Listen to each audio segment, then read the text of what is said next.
I'm hang on for a second here. By the way, welcome aboard on this Super Bowl Monday. Hang on for a minute. I'm looking up a stiff.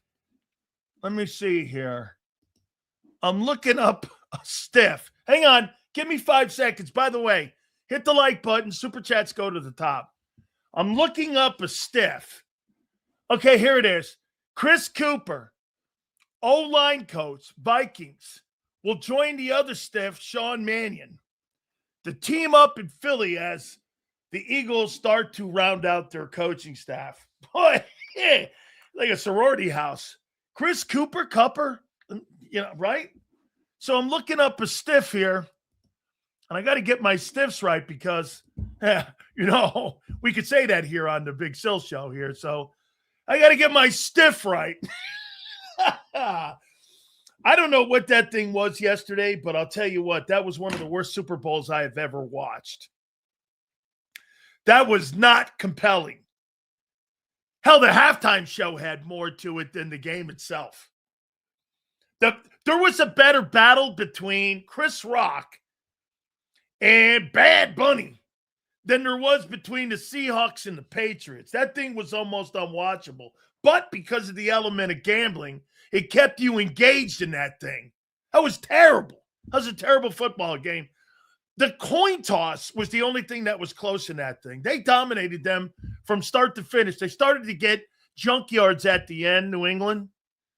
It became a point where people were going, hey, the 47.5, I think that was the number. And also the 4.5 became the only compelling thing in whether or not Seattle was going to relinquish that. Other than that, the game stunk. Now, I heard John McMullen talking about Drake May. Drake May had injections prior to the game. So he was banged up heading into the last, I think, two playoff games, according to the Patriots and according to the Boston Herald now, is that this guy was playing in the postseason all banged up and shit. Listen, he had a great year. I don't give a shit what anybody says. I get it. Hey, by the way, everybody was ripping the hell out of Sam Darnold last year when he didn't play well in a playoff game. That's Drake May's first true opportunity to play in a playoff. Jalen Hurts blew out loud in his first game as well. Let's see what the kid does coming back this coming season. I'm a big fan of Drake May, and I think, again, we'll see the best still yet to come with that kid. And I think New England had a great year, ran into a decent team. Now, I'm going to make this comment here. By the way, once again, that thing will probably get over 130 million people watching it. It'll break last year's record. So I'm starting to see my proctors falling plays too high and conditioning issues. Well, he don't have Jeff Stoutland to come to Philadelphia anymore. He's got Chris Cooper, whatever, your new O-line coach coming down from Minnesota. Good luck with that shit. Hit the like button. Supers go to the top. We're going to talk about the Super Bowl 29-13. Seattle embarrassed the Patriots, really. My takeaway from Super Bowl 60, 1, game trash. 2, my appreciation for Hurts went up. 3, why? One stiff just, according to you guys, Sam Darnold's a stiff. He just went 31-9 in 2 years and won a Super Bowl. Seattle defense, awesome. Politics ruined the whole thing. AJ staying. AJ's not staying. AJ saying all the right things. I'll get to him in a minute. Sills, here's my take. Boring Super Bowl. I need yours. I'll give it to you. Do you agree the league is trending more towards the defenses like they were in the 70s? Hey, by the way, Sam Darnold, a stiff, won the Super Bowl. Remember, you guys told me that an average quarterback couldn't win a Super Bowl. Average quarterback just won one. He's now 31-9 in 2 years and 3-1 in the postseason with an NFC title in a Super Bowl. And in his first appearance, he wins the Super Bowl. Not bad for a guy in his 15. This guy was a journeyman. A journeyman. You're not elite when you win a Super Bowl if you're a quarterback. You're not elite. Hey, you're not. Nick Foles won an MVP. He ain't elite. He's not elite. You do not have to be an elite player at the quarterback position to get your team to a Super Bowl. Validated with my take. There's your point. I asked you last year and this year, do you think Sam Darnold's an elite player? All of you said he was dog shit. You said he was garbage. Okay? Well, a garbage quarterback now has a ring. According to you, I don't think you have to be great at that position to win a Super Bowl. Josh Allen is a great player. He don't have a great team. That, without a doubt, validates my take that having a great roster and a great GM is more important than having an elite quarterback. Listen what I just said. Get this. Oh my God, Darnold was horrible and still won it. Correct. Thank you. Correct. Darnold was horrible. He was great in the NFC title game, but he was horrible. Okay, RC, you don't have to be great to win a Super Bowl.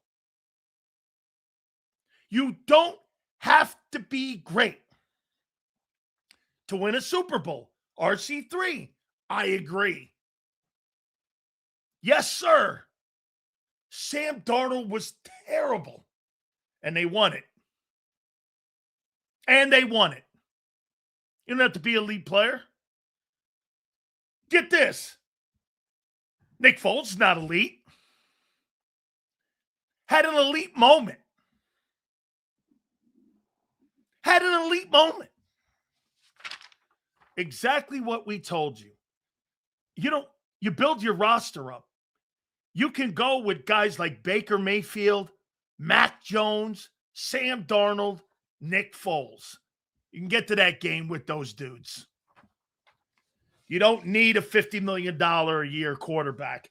And you certainly don't need one that's as limited as Hurts. And by the way, once again, Sam Darnold is a product of his environment. Like we said, he had a great defense, and he had a better than the Patriots O-line. The Seattle Seahawks are not a great football team.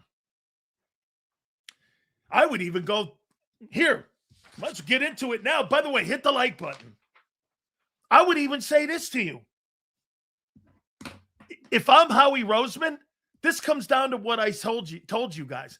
How many Super Bowls do you think you guys have dropped and left behind because of stupid bullshit? There's another Super Bowl opportunity lost by the Eagle front office. You're telling me you couldn't have beat Seattle? Seattle was probably better than you this year because of your shitty offense. Probably. Other than that, I don't know. Seattle's not an overwhelming team. Was that the worst quarterback matchup in Super Bowl to date? Worse than Dilfer and Collins. That was terrible. But it just shows you don't have to be great at the QB position to get to the Super Bowl. Don't compare him to our elite Super Bowl MVP. I think they're the same. Jalen Hurts is as elite as Snoop Bunny. Bad Bunny, Bad Bunny. Seals, do you think Sirianni's keeping Hurts from running the ball? No, I don't. Seals, how do you feel about Hurts walking amongst legends yesterday? The NFL, yeah, you know how I felt? It was like this. You know that little game you play? Which one do you drop? That's the guy you drop. Should have won 4 Super Bowls by now, Seals. Absolutely true. Absolutely. Dude, that Super Bowl matchup. Here, I just went through with Xander. Check this out here. Let's go down here. Do you actually think that Seattle team would have beat that Eagle team of a year ago? Never. The back-to-back KC teams? Never. That Rams team? Never. That Brady Bucks team? Never. Kansas City? Never. New England in 19? Never. You're not beating that Eagle team in 18 that beat the Patriots. You're not beating that team either. So let's see how far back we've gone already. 1, 2, 3, 4, 5, 6, 7, 8, 9. That's 9 years. They're not beating the Patriots, the Broncos, or the Patriots. Okay, there's 13 years.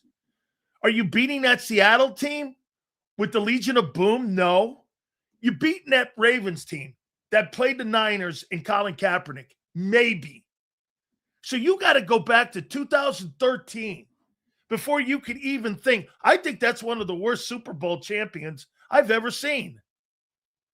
Their defense is good, but that's not a great team. So if you're the Eagles, don't you believe that's lost opportunity? That's like on you that you didn't do enough in the offseason and how he dropped the ball in mortgaging the future. Okay? Mortgaging the future for and sacrificing this past season. Another lost opportunity by the Philadelphia Eagles. Right? Let's see. Dan Sileo, Hurts actually made a Super Bowl, Big Sills. I got it. That's not my point. My point is you don't have to be a great player to be at the quarterback position to win one or get the one. That was validated. Sam Darnold. Dude, Sam Darnold. How many people in here think Sam Darnold's average? I do. Wait, I'll take that back.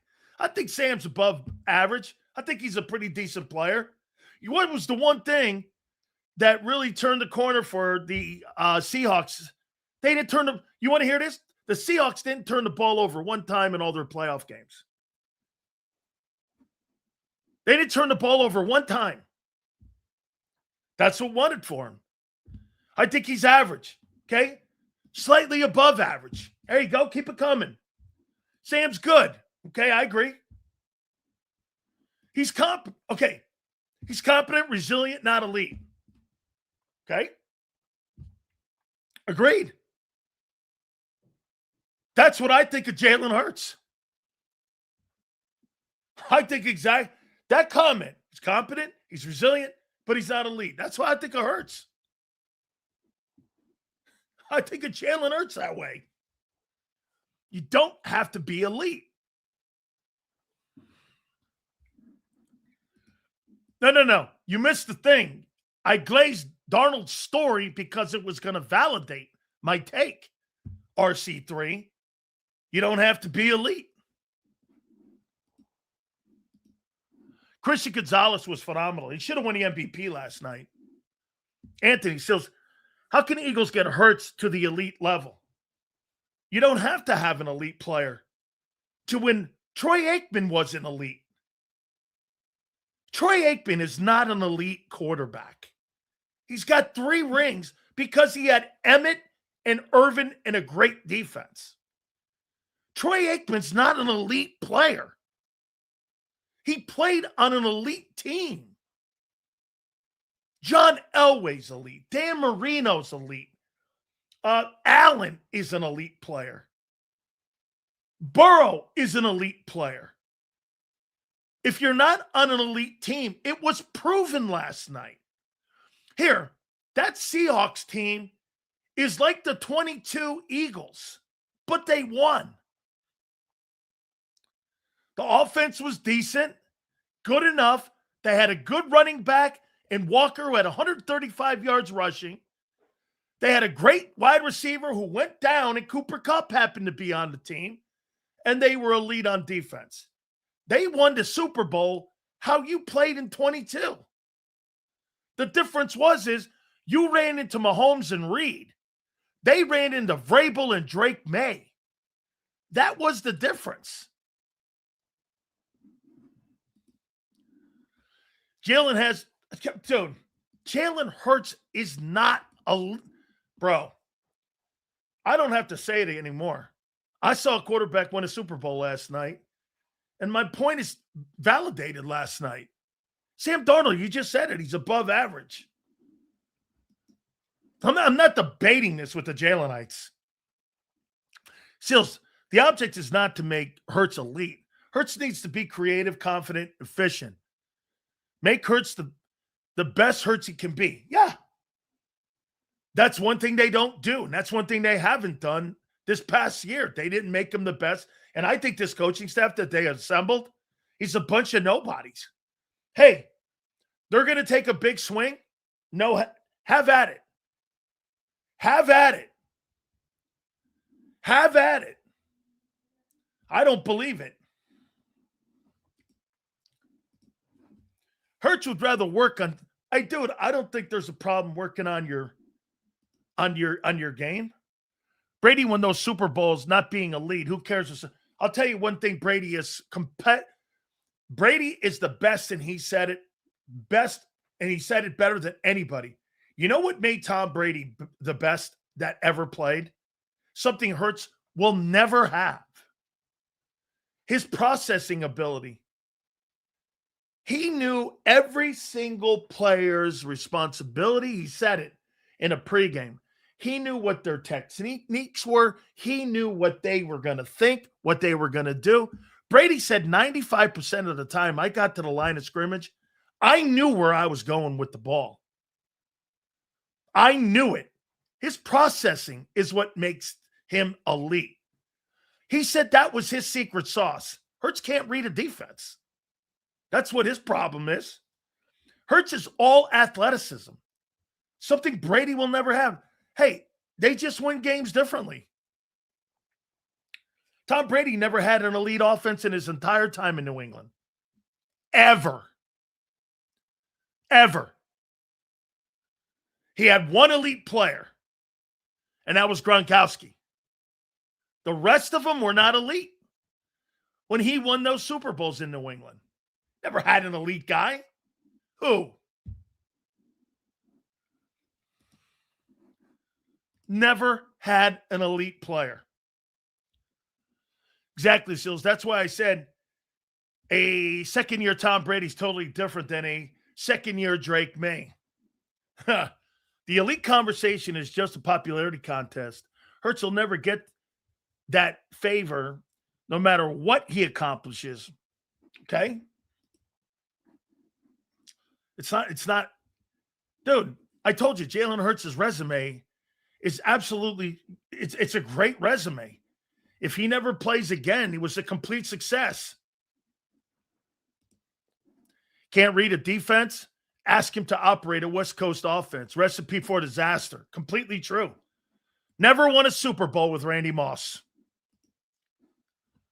Seals, can we talk about the 5 guys that could potentially replace A.J. Brown? It's going to be eventually it's going to happen. It is going to happen. That shit that he's talking about with Micah Parsons is stupid. Okay? I don't believe a word he says. We're going to hit on that here in a minute. Okay? Purdy's ring, where? No. There's another example. You guys don't think Brock Purdy's elite. He got to a Super Bowl too. Okay? You didn't turn the TV and turn it on to Turning Point? No. I don't care for that shit. By the way, congratulations to Kid Rock. I guess he got like 30 million people watch that thing. The NFL doesn't give a shit whether you liked Bad Bunny or not. You think they give a shit? They just cared you watched it and hated it, and we're talking about it on a Monday. That's all they give a shit about. You're stupid. They're not trying to appeal to you. They're trying to appeal to 1834 people. Hey, Big Sills, limited Hurts on stage with Super Bowl legends. We'll never take that away from him. What's not limited are his winning intangibles. They could have put Nick Foles up there too. Nick Foles, Jalen Hurts, they could have put him up too, right? He got a Super Bowl MVP, right?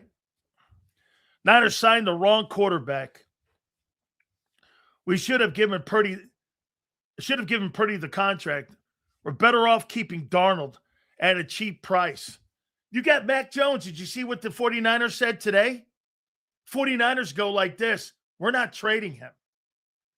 They know they've got a golden nugget in Mac Jones. I wouldn't trade his ass either for anything under a second round.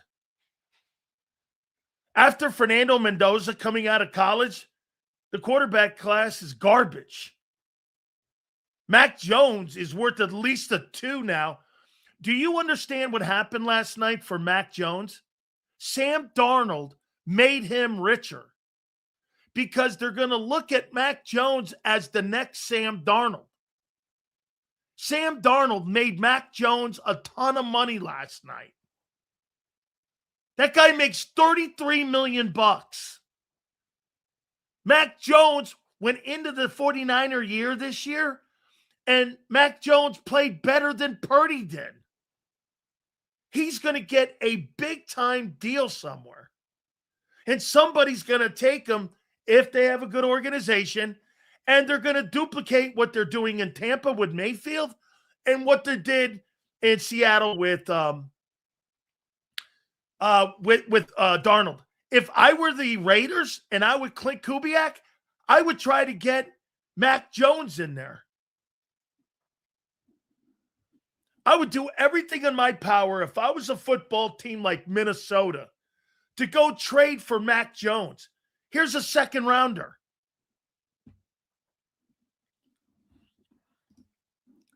Sills Hurts has been used in a manner that made him predictable completely. RPO Hurts was not. They're not, Bob, they're not bringing the RP. These people that they just hired are not RPO people. The RPO Hurts is long gone.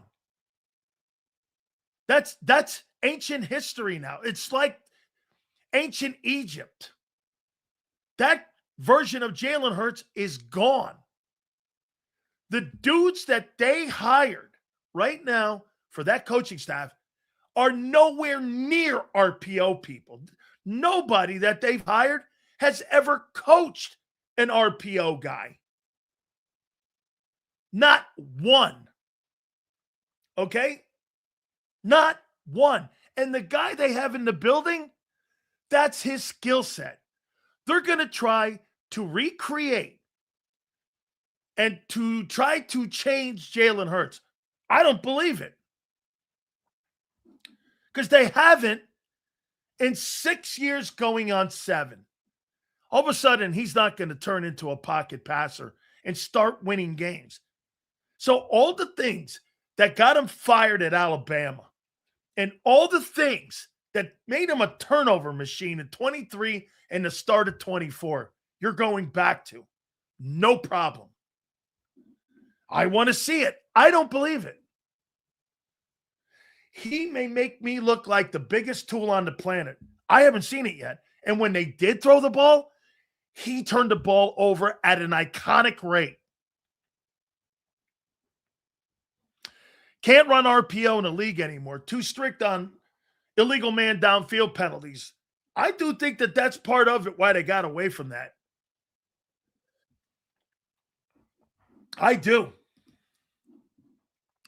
Seals, B Pump heard we hired Cooper Kupp to be our new O-line coach. Is it right? I think it's called Chris Cooper. Is that his name? Chris Cooper. Got him from the Minnesota Vikings. Seals, I completely understand your take regarding Hurts and the RPO. Eagles just need to move on from Hurts and thank him for the Super Bowl win. Yeah. Well, not yet. Another year and a half. Another year and a half, and he'll be out. Seals, they reach quarterbacks today different. They teach quarterbacks differently today than they did in Brady's era. Processing isn't in the strength of most of the quarterbacks in the game today. You're right. Outside of Stafford and Mahomes, Stafford is I think Sam Darnold's a processor. No one has elite processing. Not a knock on Hurts. I think that's actually a great take. I think that's a great take.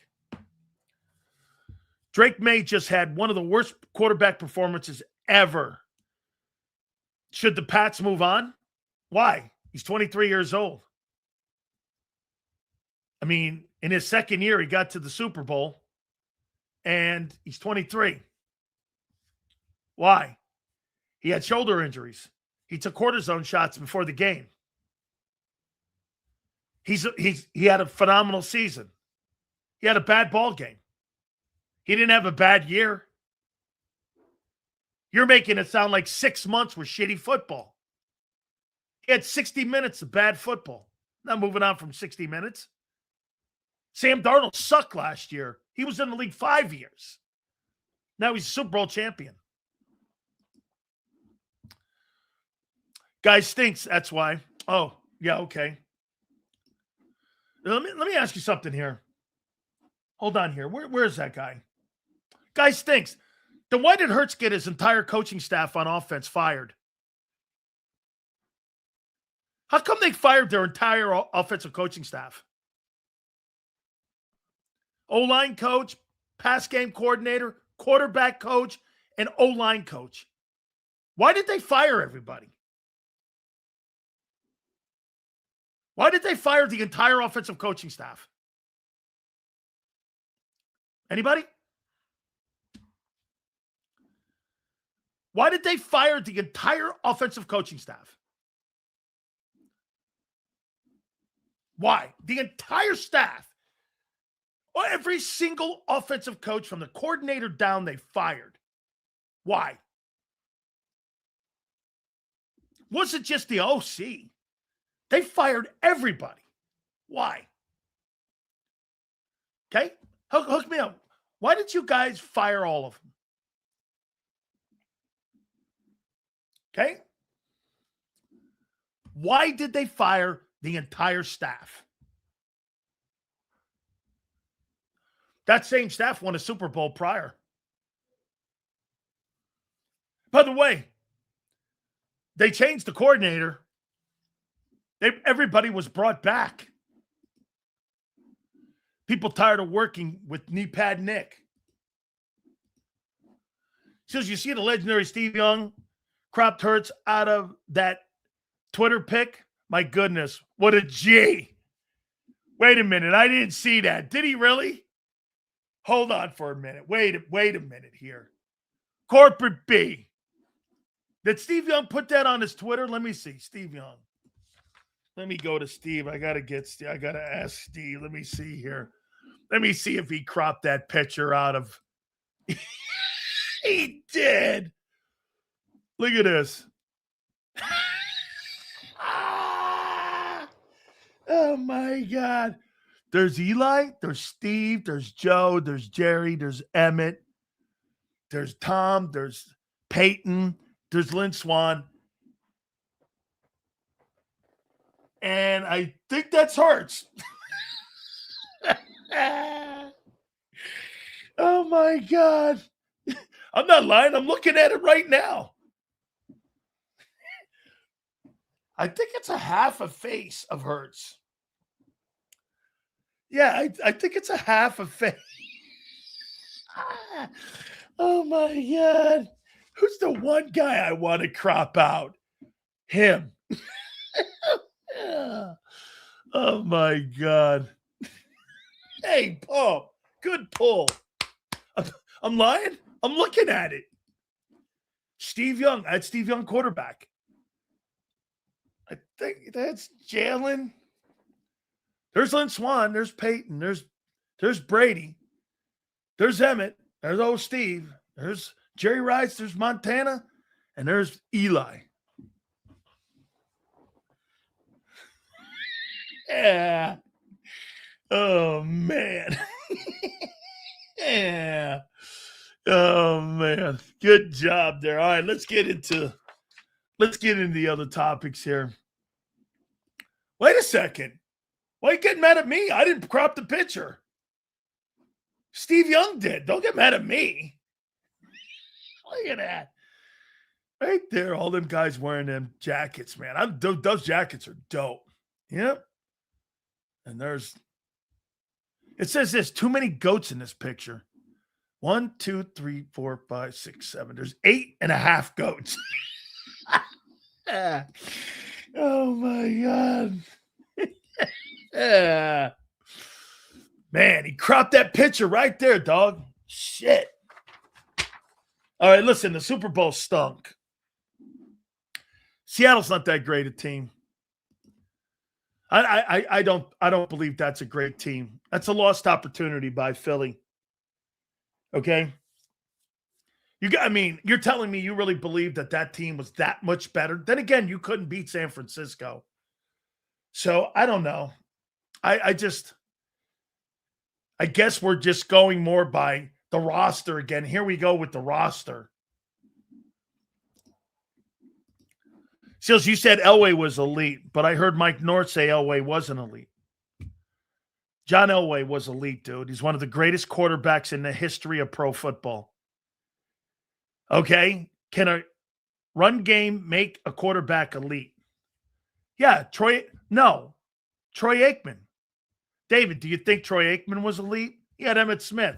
He gained 19,000 yards rushing.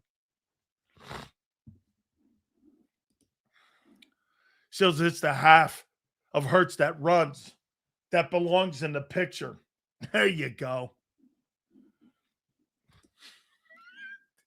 He cropped the picture of Hurts. Oh, my God.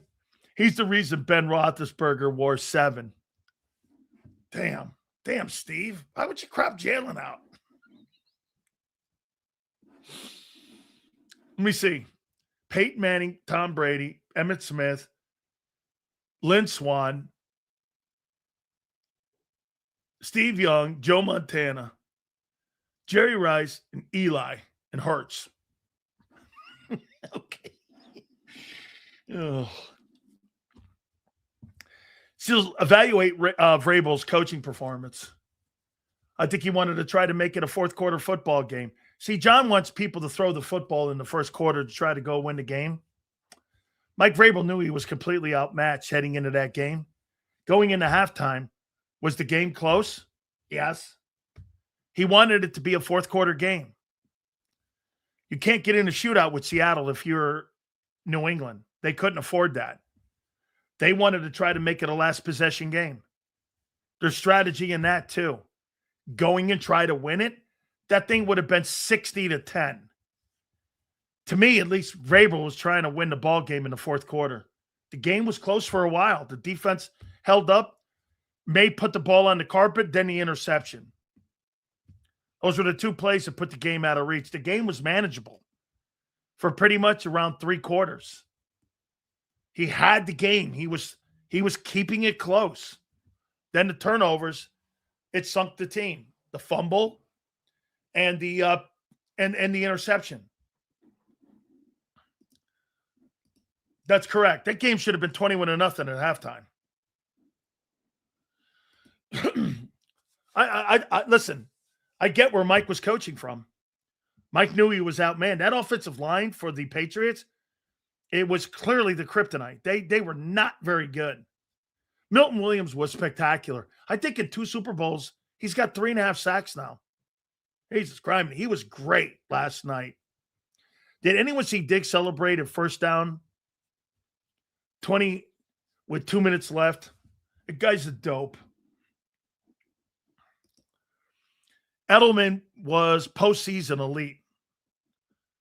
Dude, Julian Edelman is not an elite ball player. I do believe that was supposed to be Mahomes with the HOF guys. Oh, is that who that is? I can't tell. It's a half a picture.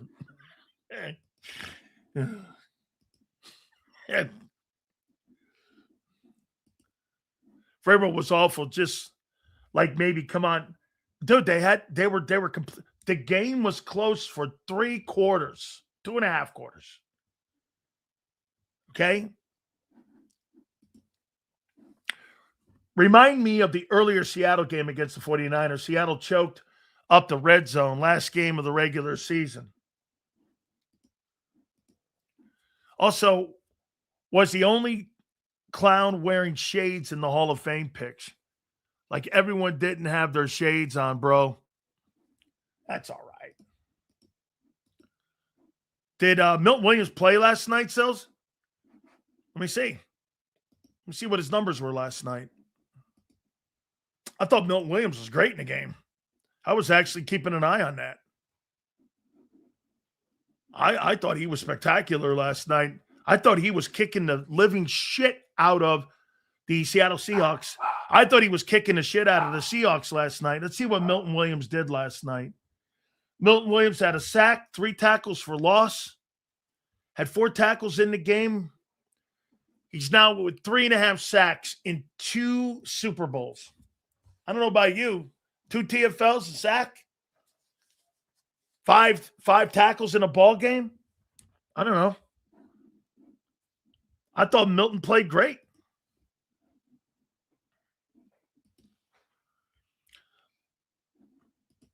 Enjoyed watching Seattle's defense do their work. Well, how about this? Mike McDonald now becomes just the 3rd youngest coach ever to win a Super Bowl.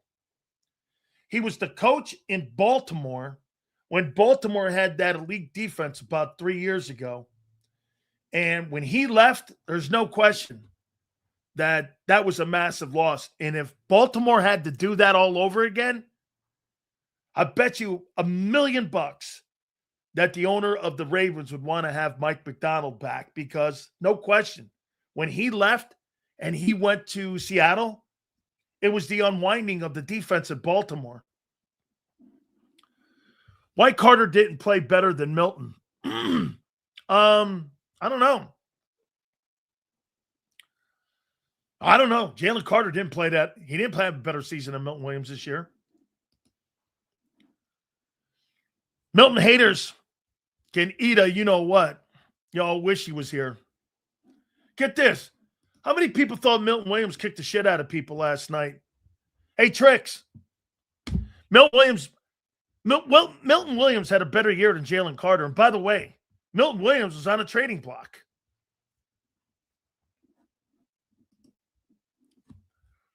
So Sean King pointed out that the Patriots had multiple dropped interceptions.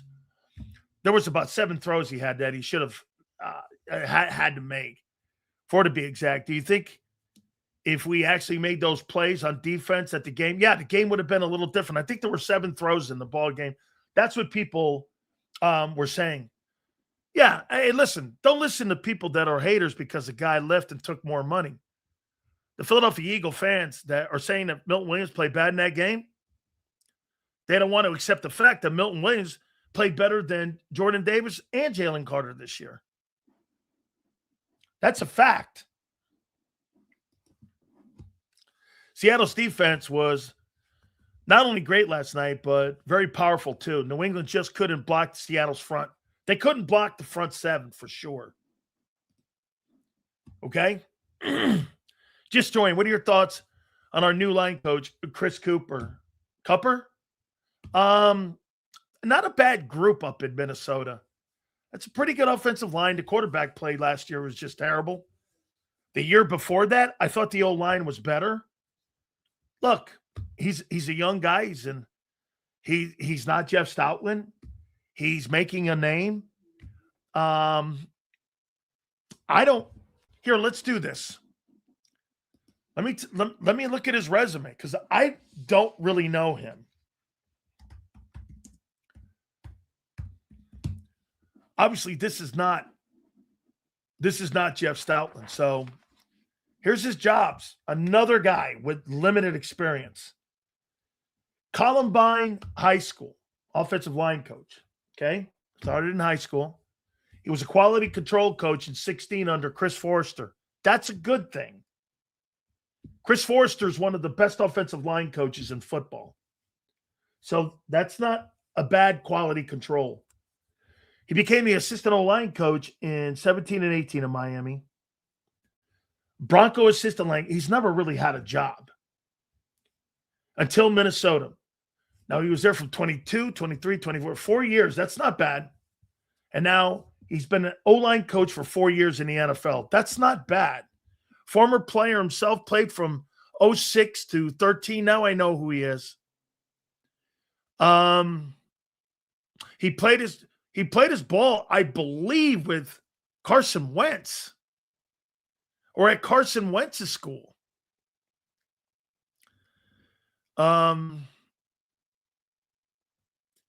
Yeah. He's a guy making his name. Okay, he's a guy making his name. very inexperienced offensive staff. So you fired every single guy in your offense on your offensive side of the football that won 11 games and replaced them all. You know who the only guy that's still remaining is? Kevin Patullo. So let me get this right. Kevin Patullo was demoted, but every other coach was fired. Who was the coordinator a year ago? Wasn't that Kevin Patullo? How did he survive? So Kevin Patullo survives. Stoutland doesn't. Scott Loeffler doesn't. Right? Is this correct? How's that possible? You guys are screaming that the offense blew, and you got rid of all the position coaches. Boy, is that weird. Says, how good will Josh Jobe look opposite Q? Sometimes it just needs reps and patience, and a quarterback that can get him the ball. But Patullo survived because he has Howie knee pads. I think it's more neck. I'm sure that pissed off Stoutland. Of course it did. He's going to go to work for a 33-year-old nobody. Like I said, I'm going to say that right now on February 9th because he is a nobody. It turns out to be Sean McVay. Congratulations to you. Now, being a nobody doesn't mean he sucks. I didn't say that Sean Mannion sucks. He's a nobody. He may go on to become the next greatest offensive coordinator next to Clint Kubiak. As of right now, he's a nobody. Doesn't mean he's bad. Doesn't mean he's good. He's a nobody. I mean, oh, wait. You guys want me to use a kinder word? He's just inexperienced, Sills. If that makes you feel better about your lives, no problem. Sills, I'm not sold on the guy. No. You shouldn't think that. You should just think he's a nobody. Like I said, we're going to find out. I'm not a fortune teller. Okay. Rocky went out, took his swings, and became champ. I hope Sean Mannion takes his swings and becomes a champ. Okay. I'm not rooting against him. Wait, don't you have a problem, Trey, when somebody tells you who you are and what you are right now in your life? And it's your responsibility to change that narrative? Sam Darnold changed that narrative last night. People like you and others thought he was a stiff and no good, average, and he blew. Well, Sam Darnold blew that up last night by becoming a Super Bowl champion. Right?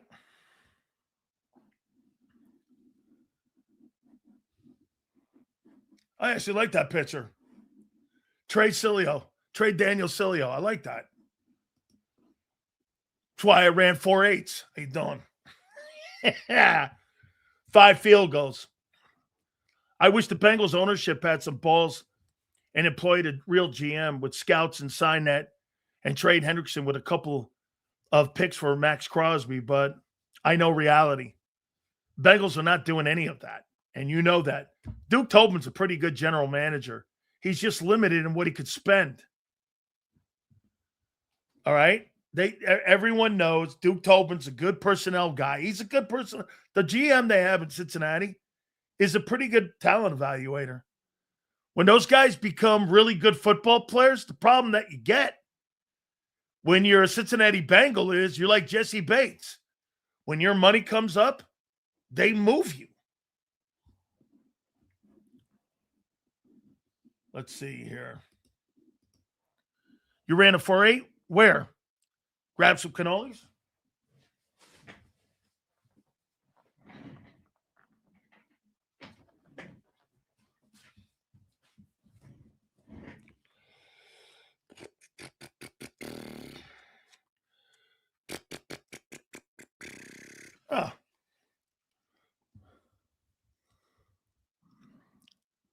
Look at that.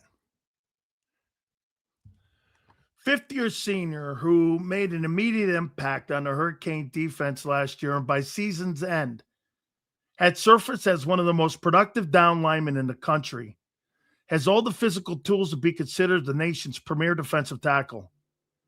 Miami's strongest player, 5'35", 600-pound squat, and a 4.8 40. Right there, Junior, 4.8. Clocked in a 4.8 and a 40. 290. How you doing? Bobbing and weaving. It was the sign of the times, dude. Signs of the times. Absolutely. Had a 28 vertical, too. Fifth-year senior. Man, if I had nil, I'd have had a pizzeria called Big Sills on every single block in Homestead. Prime Sills. How you doing? That's right. Try to validate myself? I don't have to validate myself. Put the tape on. And more like he's 4'8". 4'8" and still got drafted. How you doing? That book. Thank you, Prince. How you doing? All right. So let's get into another topic here. By the way, Big Z's going to join us. That'll be at 3:30, and then Gary Cobb will join us. That'll be at 4:30. Okay? How much product was in my hair? Well, guess what? I'm not a white guy, so I don't know. All right. So the Eagle fans, you were trading Jalen Carter in a 1 for Micah Parsons? I remember when we were debating this. I'm doing it straight up. I'm like, yeah, I don't think so. You guys wanted and thought the Cowboys, you were going to probably have to give a 1 and a 3 in Carter for Parsons. Do you think Jalen Carter's better than Quinnen Williams? How many people in here believe that Jalen Carter is better than Quinnen Williams of the Cowboys? He's not. Jalen Carter. Okay? Okay? Now, wait. You know why? If you think that Jerry Jones was going to trade Jordan Davis, and for Jordan Davis, you're crazy. You were crazy. Jordan Davis, a 2-down player for Micah Parsons in a 1. Jordan Davis, hey, Jalen Carter is not a better player than Quinnen Williams. He's not a better ball player. Based on what?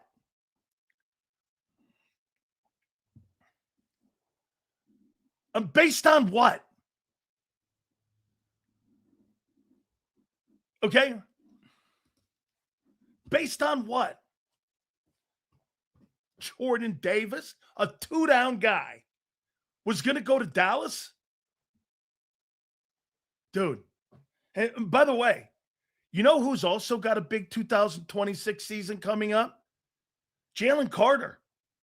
I'm punting. I'm not giving that guy a contract extension. No freaking way. I'll pick the 50 or up on it. Not a chance in hell am I giving him a 3-year deal.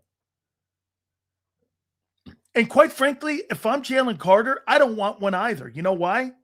Because if I go to 26 and I'm a dominant player, that number just went from 32 or 28 to 40. Right now, you're not with leverage. You got 2 bum shoulders and a bad year. Where are you getting a raise?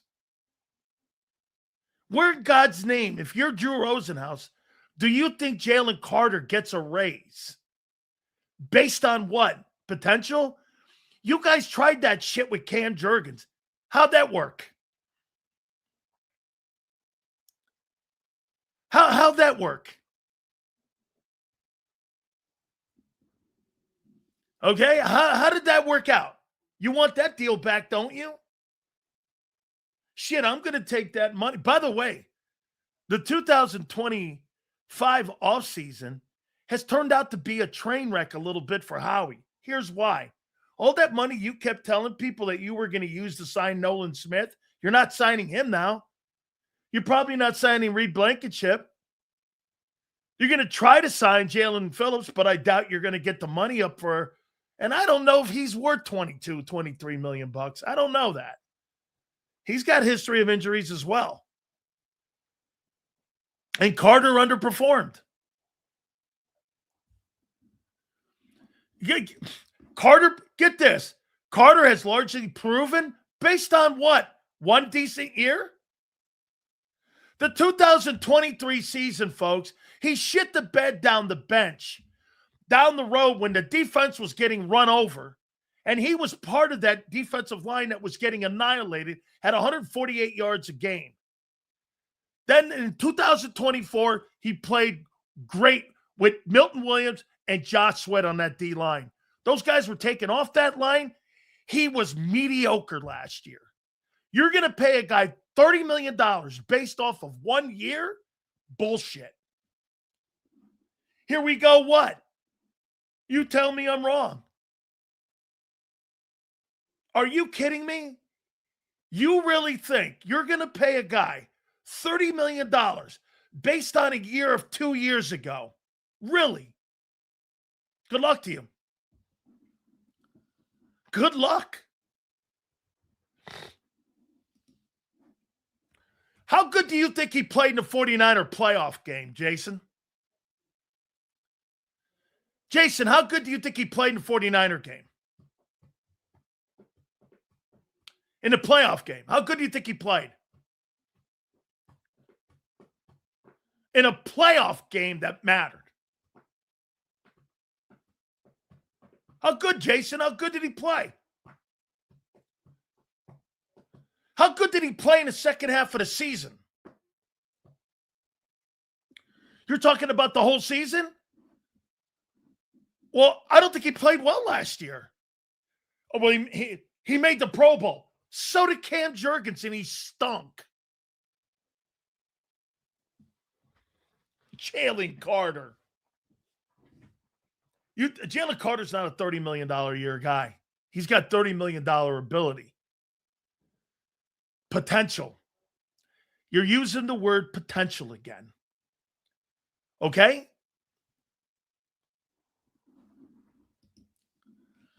That was a Super Bowl hangover team. Still got 11 wins. And you fired entire coaching staff on offense. The question is, remember, he was injured with both shoulders. How is them shoulders going to hold up? I don't know. How's Cam Jurgensen's back going to hold up? Yeah, dude, that whole thing that Howie did that you guys kept telling me you can't pay anybody, let's see who they pay. I can't wait to see the contracts. Based off of a football team that fired their entire coaching staff, just lost their secondary coach, I can't wait to see this. Who you're going to sign? My bet, nobody. And if you do, it won't be anybody on your football team now. That's a prediction. Okay? I know who's worth the money. They want to give to Carter. Milton Williams. Hey, what was it? Couldn't sign everybody. Well, Milton Williams wasn't anybody. I'll say it again. They did not believe that Milton Williams was the player without Jalen Carter. Turns out Jalen Carter was not the player without Milton Williams.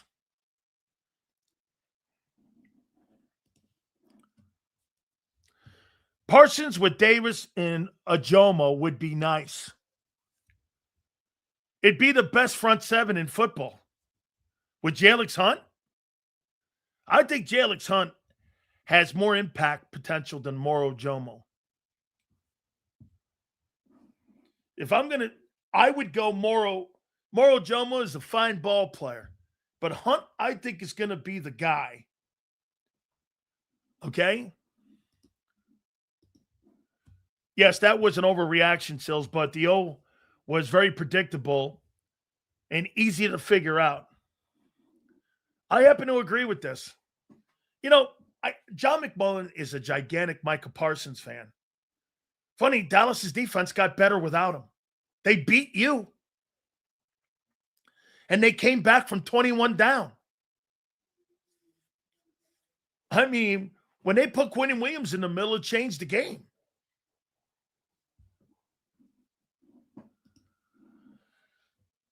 Sills, what do you think the Eagles would get if they made JC available? You'd get a first rounder for him because there's too much potential. He's just got to live up to it. Okay, I mean, he'd be a first. You'd get a 1. You'd get a 1 for here. If you traded him, you'd get a 1. Malata, you'd get a 1 and something else because left offensive tackle is more of a premium position than a defensive tackle. So Malata's the guy that would get you more in a trade, but he's almost at the point where you're not trading him, even though he had a bad, I don't want to say a bad year, a down year.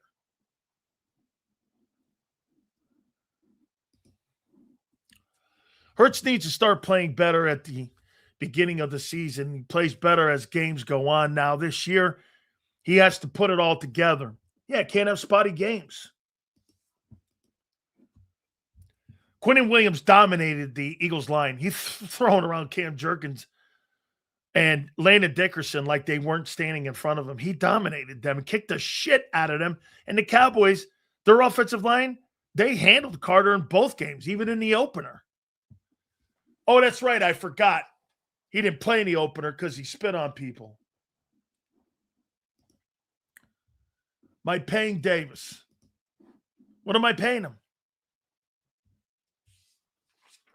What am I going to pay him? 20? He makes 11 now. The guy in Dallas just got a $20 million deal.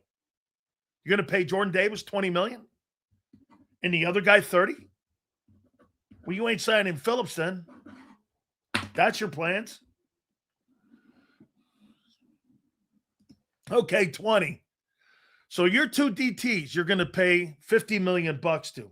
Sure. Okay. Milton Williams just got $26 million. Milton had nothing until the fourth quarter. Milton Williams played very good in that game. He was killing the Seattle offensive line. I don't know what you guys are watching. I fucking played the position. He killed them last night. They were double teaming him, and he was all over the field last night. The hell were you watching? Don't know why Jalen Carter is getting any hate from the fan base. Because you got to show up and play, and you got to show character. You want to be a leader of a football team? Act like it. You want all the money? You want all the girls? You want all the paychecks? You want all the glory? Play. Lead. Be the guy. Last year, he did none of that. One thing I'll give to Hurts, give Hurts $50 million. He leads, plays. He tries to keep the team together. Carter did none of that.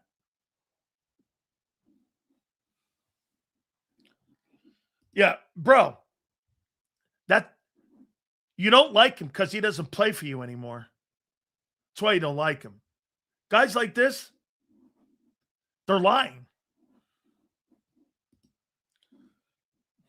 Milton Williams was only good last year because he was next to Carter. What happened this year then?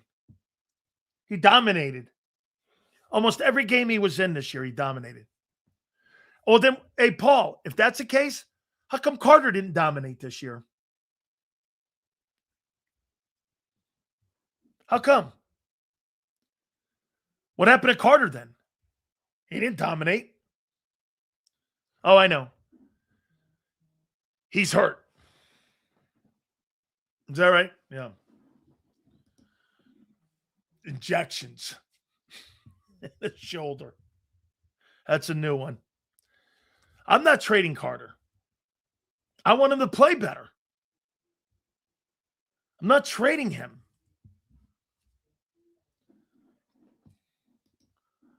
Why does Sills have such... I'll tell you why. I'll tell you exactly why. You drafted a guy in the 3rd round. You developed him. You brought him along. You made him into a star. And you never offered him. And he even said this past Saturday before the game, I never wanted to leave Philly. They didn't want me. Philly didn't want him. Imagine that. You know why they didn't want him? Because you put your resources in Davis and Carter. They had no interest. They had zero interest. They never even approached him. They never even called his agent to even how to try to make it work. Milton didn't want to leave. He said it. I never wanted to leave Philly. I never wanted to go. I wanted to stay. They never even came. When my agent tried reaching out, Howie ghosted him. Imagine that. An agent tried to call Howie Roseman, and Howie didn't want to have a conversation about Milton Williams whatsoever. Because why? He had drafted Jordan Davis, and he had drafted Jalen Carter, and he had no interest in bringing him back. That's not my words. Those are his words. Those are his words. Not one interest in bringing him back. You drafted him. It's a 3rd round gem pick. It's like Josh Sweat. You get him in the 4th round, whatever it was. Dude, when you get a 1st round pick in rounds 3, 4, and 5, and they turn out like Jason Kelsey to be Hall of Famers, and you get them in round 5, those are just spectacular picks. Like Jordan Davis is not the 13th pick. He'll never live up to that. Carter right now is a 1st rounder still. Davis probably low end of the 1st. Okay? I mean, Jalix Hunt is probably a 2nd round pick right now. He's elevated. Cooper DeJean is probably a top 15 pick. But when you Jordan Davis is overdrafted. Jordan Mailata is underdrafted. Jordan outplayed Milton. No, he did not. Absolute false lie. Seals, what do you think about the Pierce situation, brother? I know he fumbled an all-time bag with Ricky Jackson, but brother, attempted murder? That guy may have played his last down in Atlanta. I mean, Arthur Blank, the owner of that team, went through the whole bullshit with Michael Vick and all. I don't know. He may have played his last down. And he had a really good rookie year. Okay?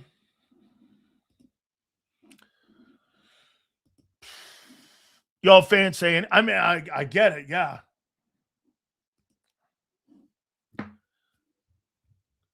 They'll think they'll be making a mistake by letting Dean go. Wait when they move off of Bond. I think you got a really tough decision to make there with Nakobe. Sills, can you talk to Dabo Sweeney about TJ Parker, also Zion Young? He's rising, projected 44th taken. Yes.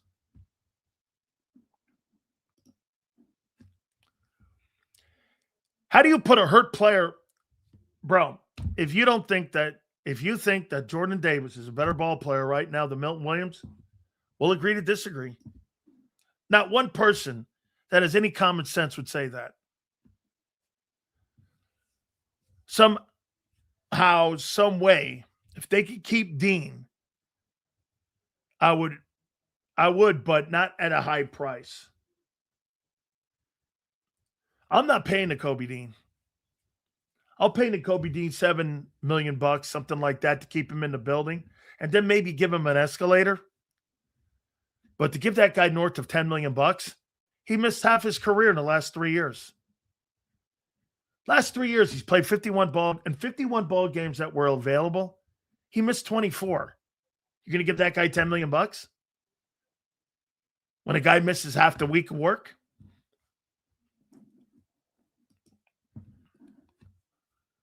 Do lame things. Not paying injured players. All right.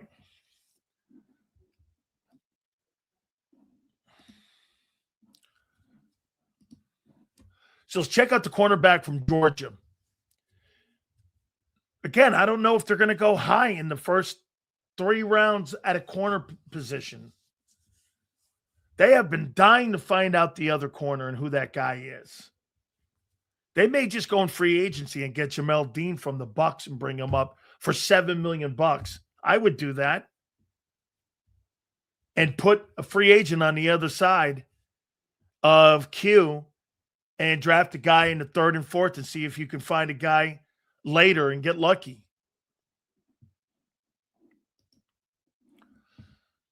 The thing with Jalen Carter is he needs to play way less snaps, but wants $30 million. I'm not doing that. Yeah, well, I'm not playing a guy 1,000 snaps a year either.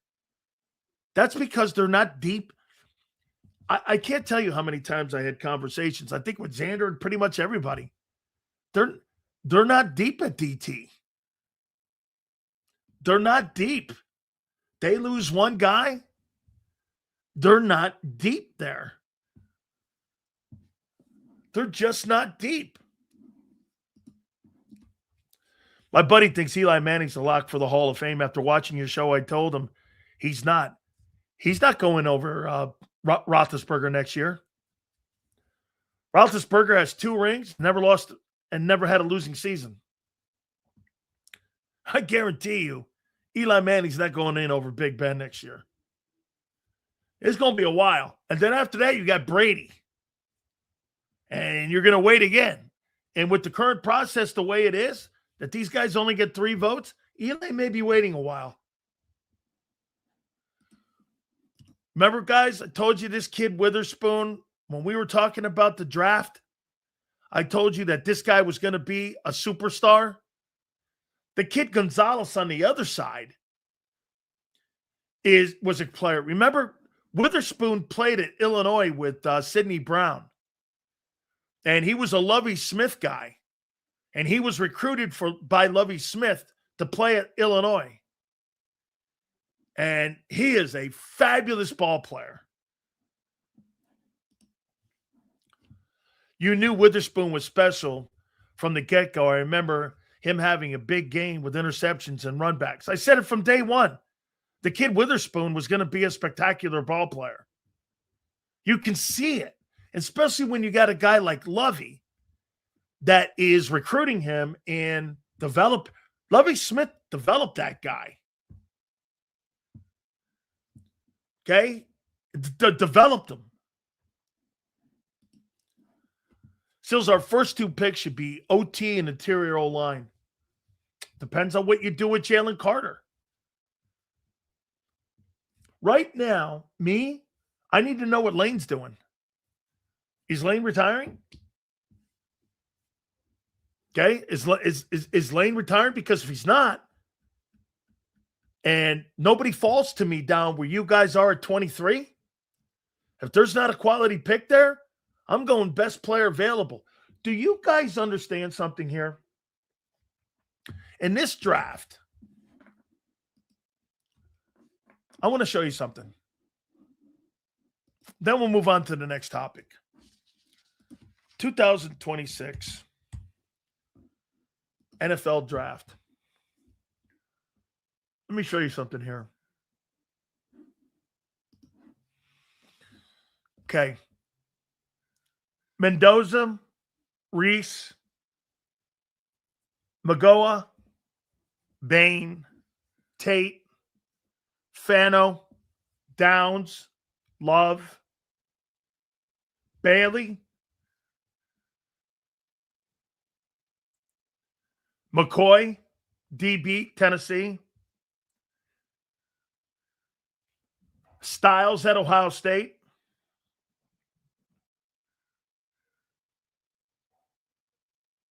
and Arizona State receiver, Jordan Tyson.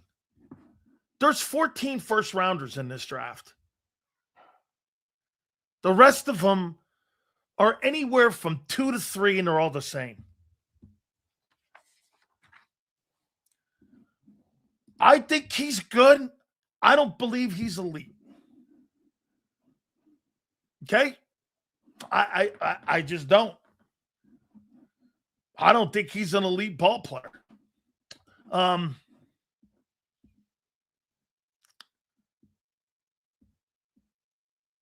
The kid Falk, I'd put in there. McNeil, that safety kid from Toledo. Like I said, there's like 15 dudes. The rest of them will be 2 to 3, and they're all the same. On any given year, there's probably between 10 to 13 or 14 first rounders that are true first rounders. After that, you're going best player available. That's why you don't get the round. That's why a lot of teams do well at the bottom of the first round, because you're not going by position and need. You're going by best dude. I'm going by best. When I'm at 23, unless I'm moving up or a guy falls, I'm going best dude. And if I don't have a need there, I'm moving out. Like here, I'll tell you what. In this draft coming up, I wouldn't be shocked if Howie moved down to get more picks in 2, 3, and 4. Like, I could see Howie moving down into the 30s in this draft. Or if he really likes a guy, an O-lineman, depending on what Lane does, moving up. Got comp picks coming too following year. So what I would do, again, I'm at 23. I got an edge I need to fill. I got a corner. Here's your bullseyes. You got an O-line. You got Phillips. You've got interior, and you got corner. The rest of your position here, and depending on what happens with AJ, I'm going to get to him in a minute.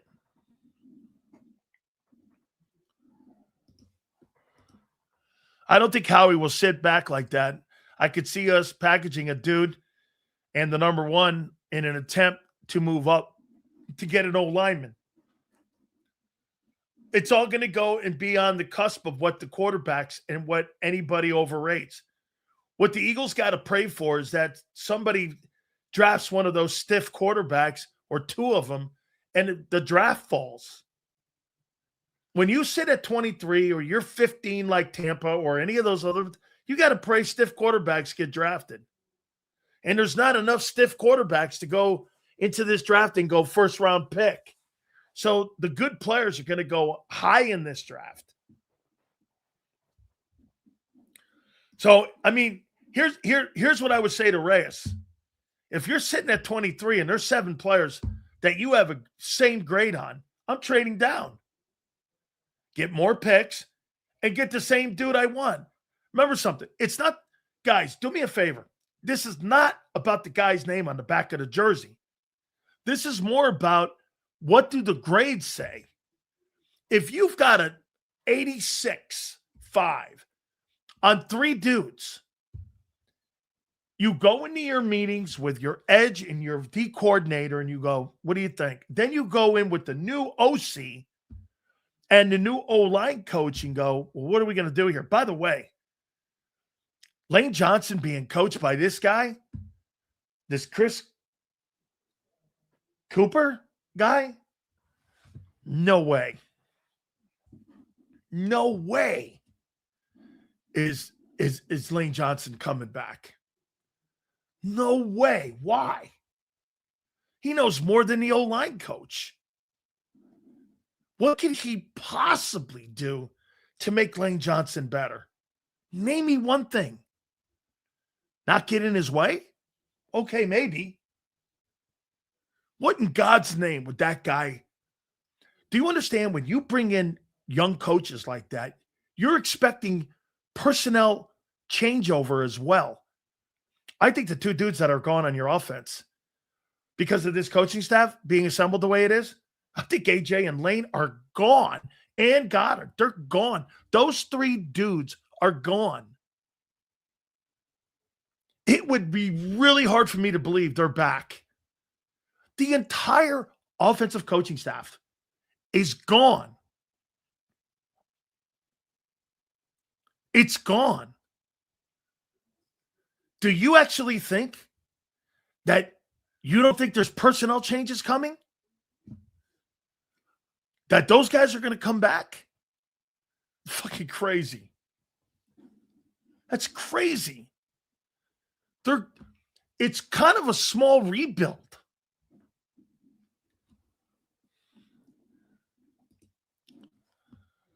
He won't teach Lane anything, but he can vouch to get Lane's true replacement in the draft. Good luck, man. I don't know this guy to be replacing. Let me see what let me take a look at the Minnesota Vikings offensive line.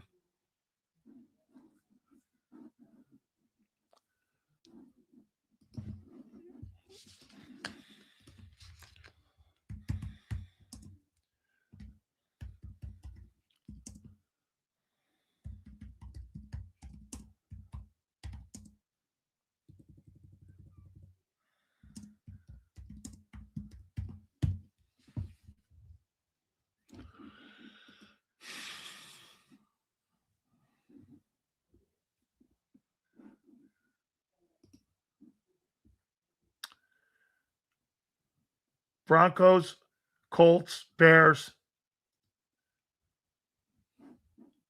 Those are your top three O-lines.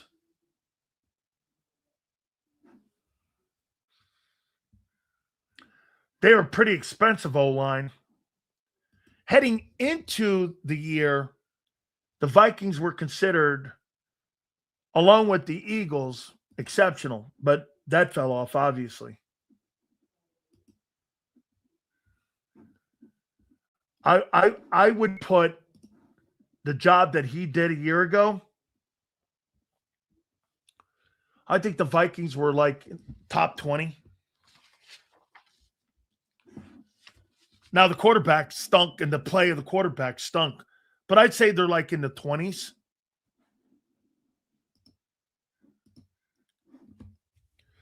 Seals, doesn't it seem like they are starting to rebuild a year early? Why keep Nick if they're going to – you can't fire Nick, dude. He won 11 ball games. He's 50-18. You're not going to win a Super Bowl every year. I think everybody understands that.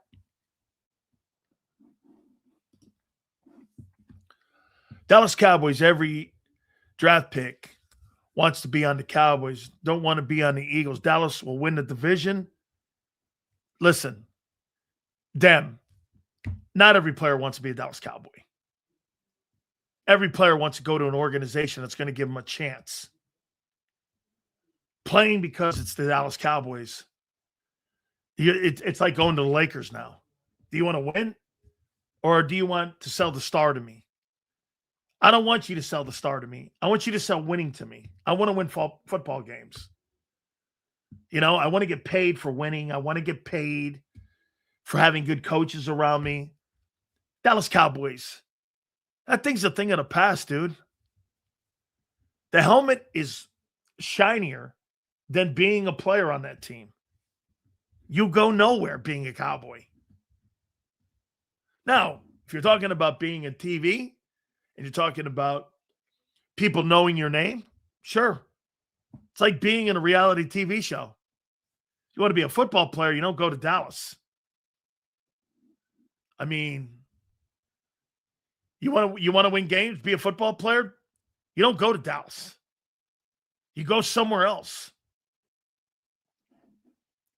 Dallas Cowboys is not a place for winners. I think the Giants are going to have a great year. And I mean a great year. That doesn't mean they're going to win a shitload of games. But I think they're going to start the rebuild. Okay? When are we doing, Big Sills? End of season awards. We'll do that tomorrow. I like that idea. We do it every year. I'll do that. Yeah. This guy thinks everybody wants to be a Dallas Cowboy. I don't think so. All right. Here's my... Xander's going to join us in a couple minutes. Don't forget also Gary Cobb at 4:30. So I saw A.J. Brown on the podcast with Michael Parsons. I don't believe a fucking word he's saying. You know, I really want to be You ever watch like Charlie Brown and the teacher's talking? That's what I was listening to. A.J. Brown doesn't want to be in that offense with that quarterback. Are you crazy? This guy wants to go to a place where he's going to get a shitload of volume of throws. He has a shitload of stats. He wants to try to improve his numbers before he bows out of the game. Let me see something here. I'm going to show you something. I think you'll get an appreciation for this.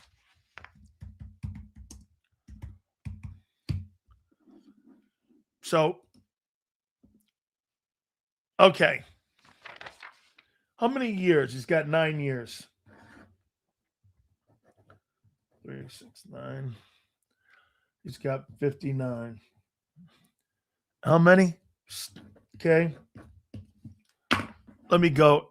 9 years? Okay, let me go here. Let me see AJ here for a second. I'm going to show you something.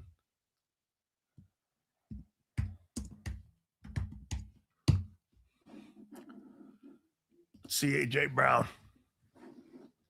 Okay, AJ Brown. Here we go. Okay.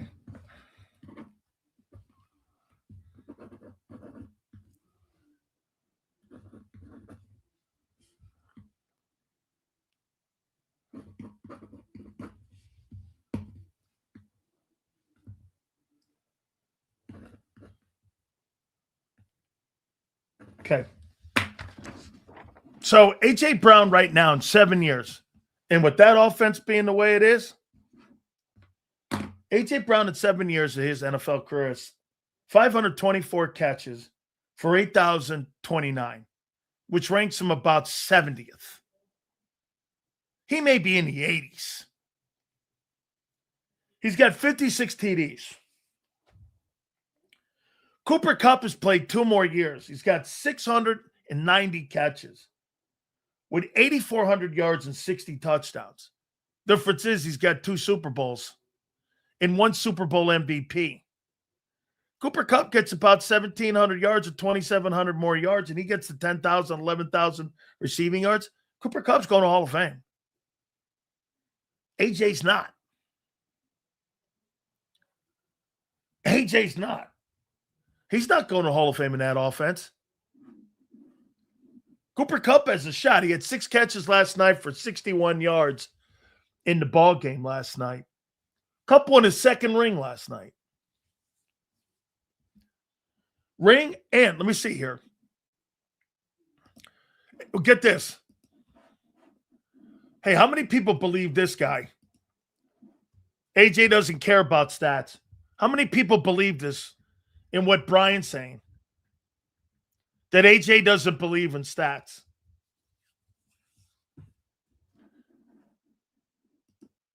AJ doesn't only care about stats. He's happy in Philly.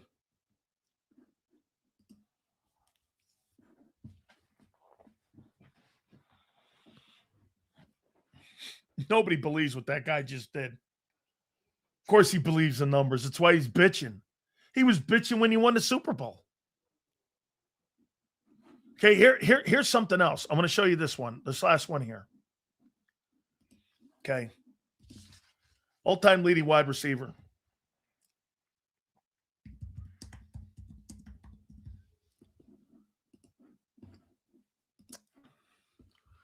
See where AJ is.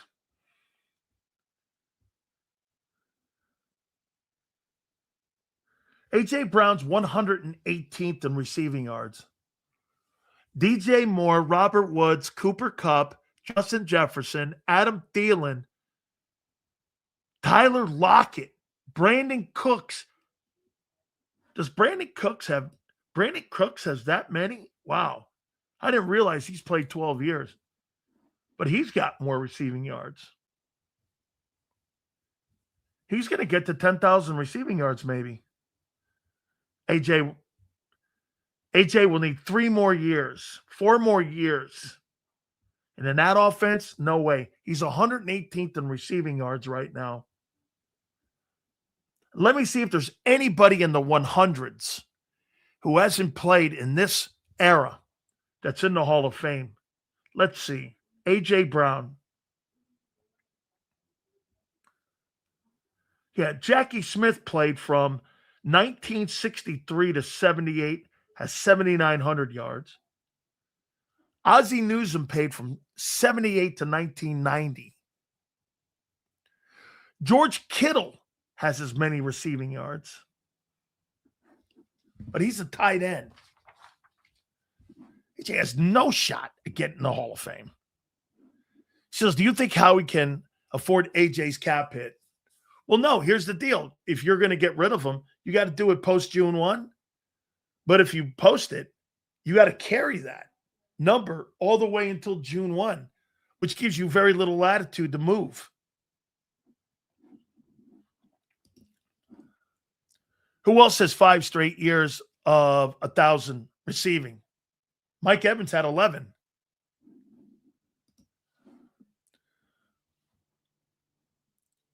Witherspoon got picked. Witherspoon was a great player. Just a tremendous player. He had a tremendous game last night. He should have been your MVP. Yeah. Mike Evans has 11 straight 1,000-yard seasons. Little way to go there, don't you think, kid? Seals, did you hear about Casey's tackle they took last year? I heard he went to rehab for pain pill addiction or something. That's scary for young players. Hey, that's true. Let me tell you something. When you play in that league, the craziest, my rookie year, this happened. Okay? The crazy, dude, when you take Percocets, Percodans, and you're constantly feeding those into your mouth, I told you guys, this is like getting into a swimming pool. You know, when you're in there too long and you're swimming and your eyes, there's a cloud over it, like, you know. It took me 3 weeks to get down from that because of all the pain medication that I took. I had an arthroscopic surgery on my right knee. I played through it. I took painkillers. I didn't miss a week. I wasn't going to miss. You kidding me? It's a $20,000. Yeah, it was about a $20,000 week for me. I'm not missing games. 20 grand. I got my normal $12,000 check, and then I got an extra 8 for active on the roster. I'm not missing out on that 8 grand. You crazy? You got a $15,000 roster bonus when you made the opening day roster. They gave you that. I had a base of $12,000 a week. This was 1987. And then if you were on the active roster, you got another 8, which gave you 20 a week. Not missing that. You fucking crazy? Seals, would AJ and Evans trade work?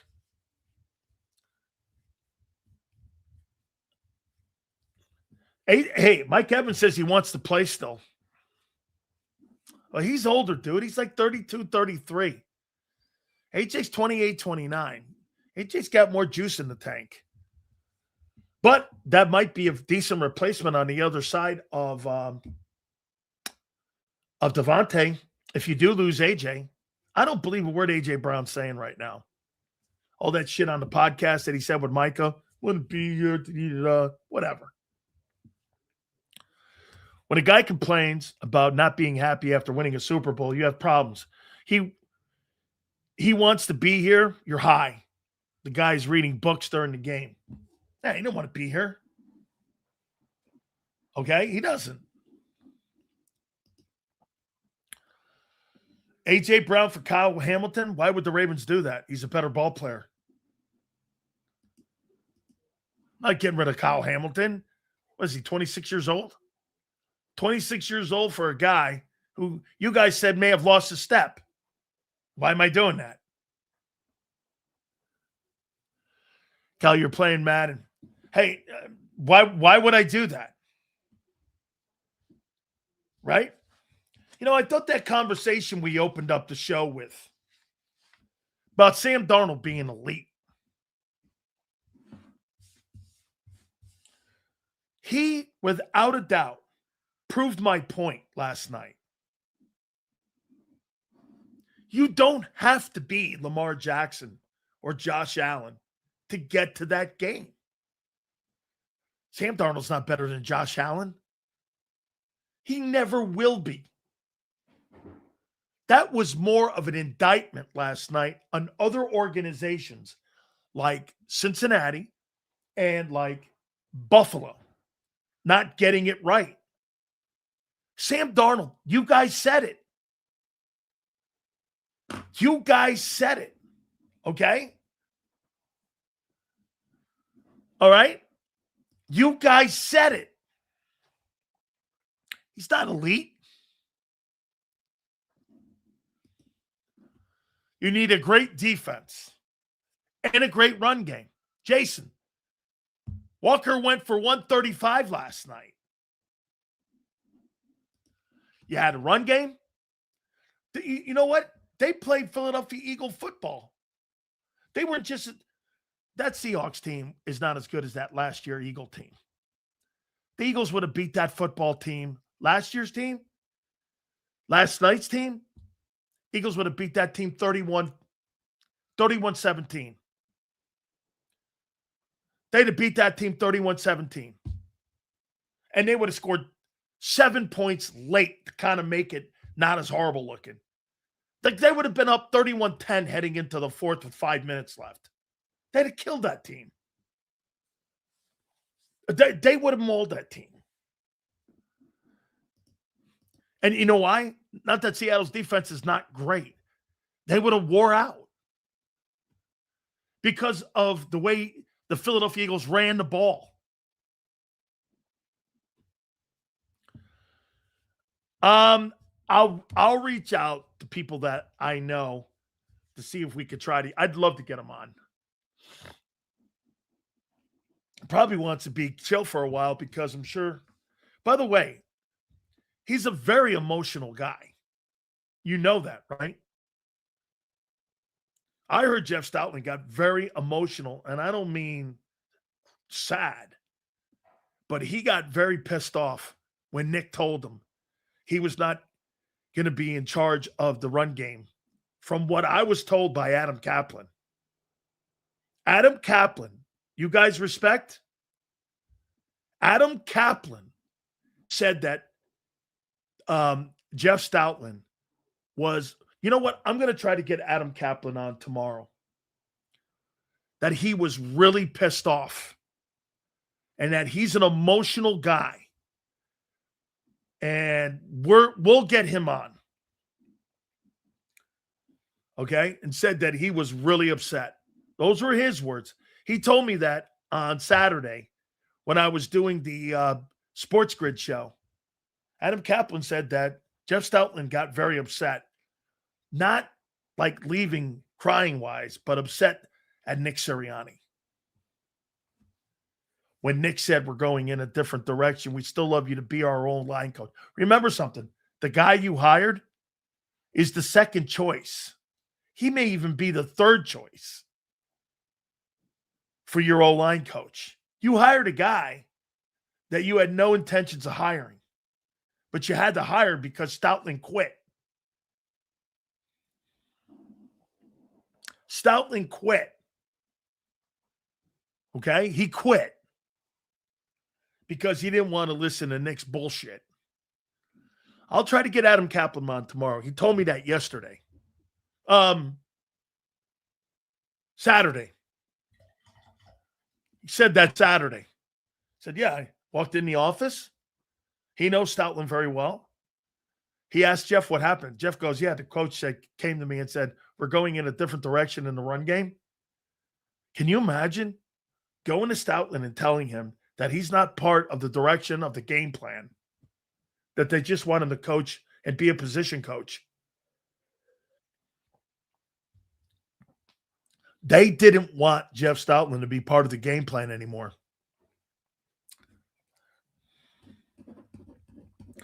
They wanted him just to coach the O-line. I'll get him on. Now, those are his words. So this is all on Nick. This is all on Nick. And I'm kind of shocked. You hired a guy to be your O-line coach you had no intentions of hiring. Like, this guy wasn't in the waitings. This guy wasn't in like, hey, we're going to tell Stoutland. They had to hire this. They came up with this guy over the weekend. This guy was your second or third choice. May have been your fifth choice. Shows Lurie is a dumbass for this respecting Stoutland. Yeah, I mean, Adam Kaplan told me that, he got emotional. He got upset. They told him that he was no longer going to be part of the preparing for the game plan, that he was offered an O-line position. But when it came to constructing the offensive game plan, he was not going to be part of that anymore. And that's why he's no longer a coach with the Eagles.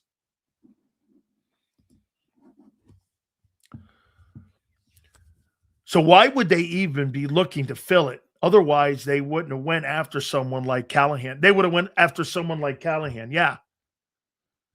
Callahan would have been a great hire. But, I mean, like, who is this OC? So he got the job based on what? People talking good about him? Nothing he's done.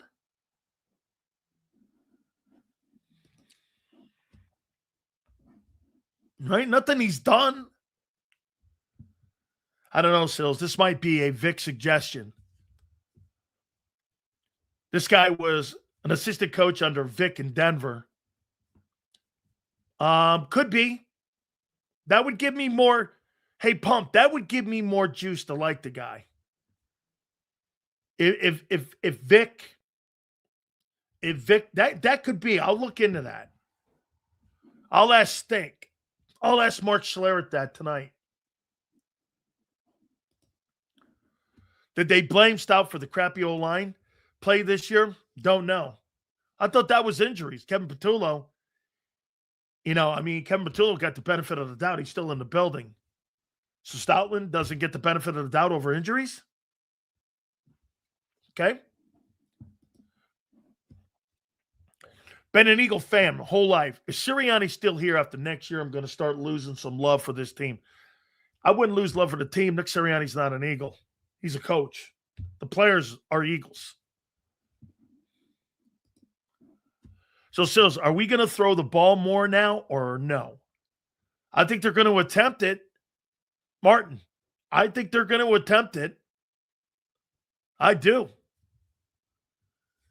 And people are going to sink or swim next year.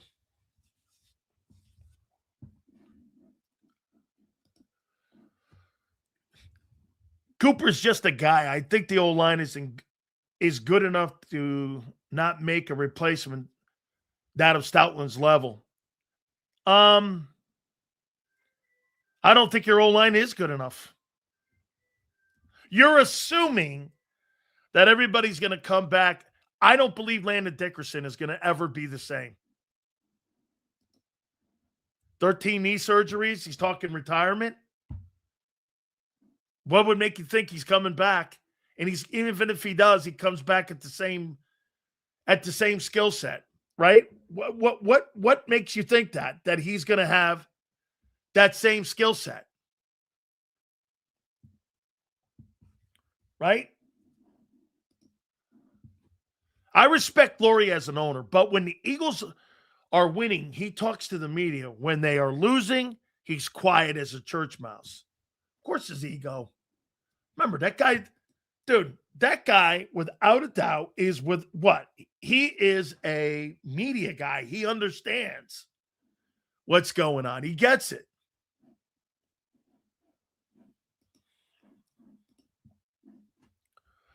We've seen what happened to May with battle line play. Hard to get comfortable in the pocket when you know they can't hold up. Even when you have time, you're still not trusting them.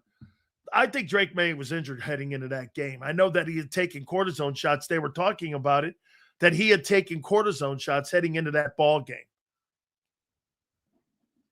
No excuse. He played poorly. He missed 7 throws, some of them easy throws, and underneath throws he had to make. There were some drops in the game, but Drake May played too well this year. He didn't play well in the postseason, but look at what he took. Guys, he played the Texans defense. He played the Broncos defense, and he played the Seattle Seahawks defense. 3 defenses. What do you think?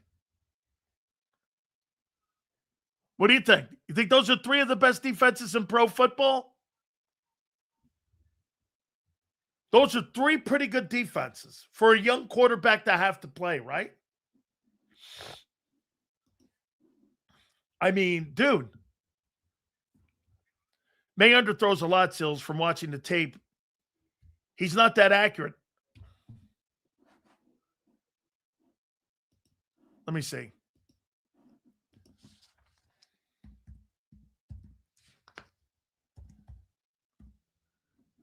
Drake May. You guys say Drake May's not that accurate. Drake May led the NFL in completion percentage this year with 72%, 4,394 yards and 31 touchdowns and 8 picks. With 492 attempts and 354 completions. He led the NFL in completion percentage. What do you mean he's not accurate?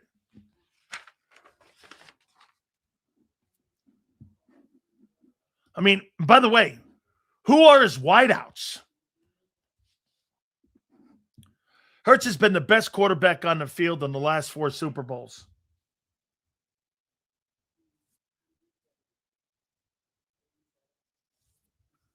Maybe.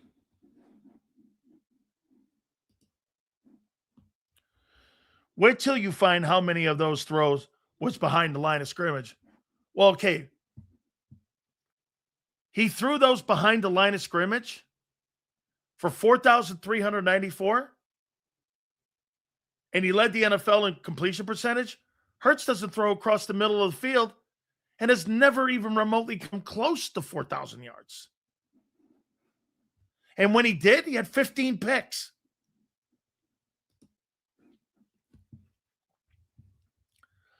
I had Drake May and Jalen Hurts in my fantasy league this year. I went 2 out of 4. Bro, Drake May had a spectacular year. I don't give a shit what anybody says. Sold on him? You took on the Texans, the Broncos, and the Seahawks defense in consecutive weeks. You're not going to complete a lot of passes in a game like that. That's why A.J. Brown to New England makes sense.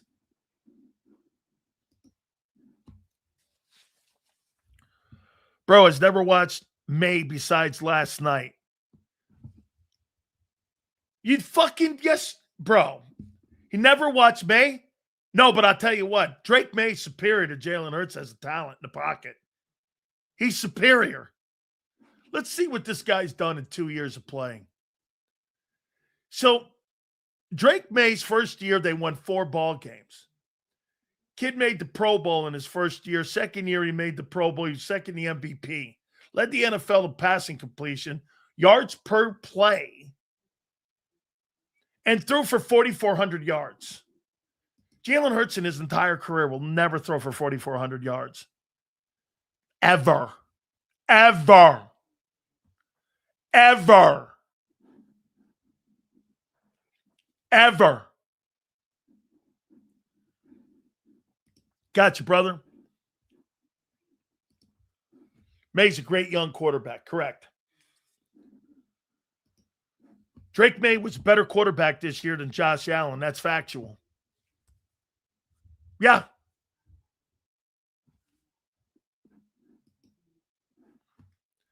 AJ, anywhere but Philly, man. He had several drops right in his hand. Did not have a good year because I didn't think he was engaged.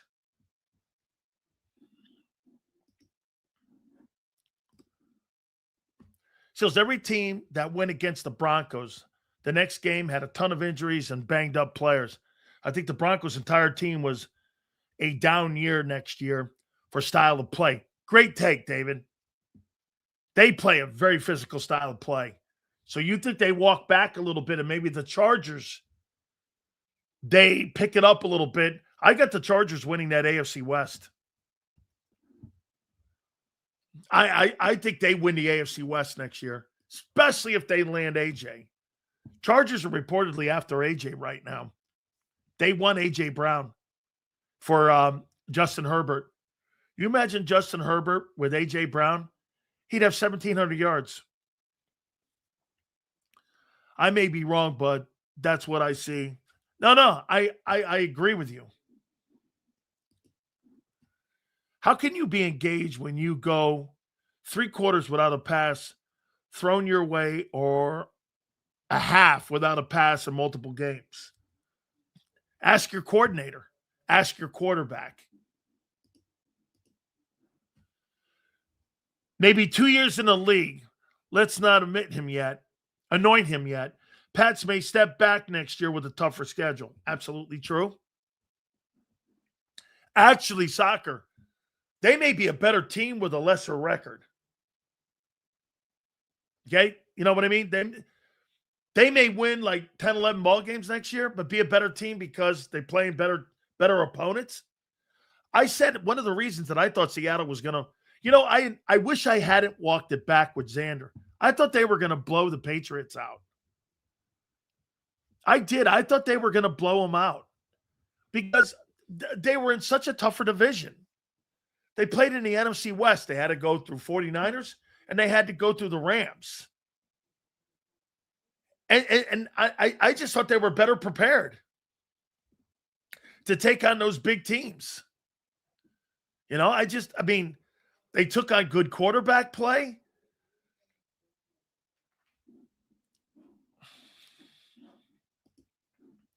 They didn't play good in the postseason. Average at best. Like I said, Cody, they played against the Texans. They played here. Let's take a look at this. Guys, who did the Patriots play? Because they were the 2nd seed, right? New England was the 2nd seed. Who'd they play in that opening round? Who did New England play in that opening round? Was it Pittsburgh?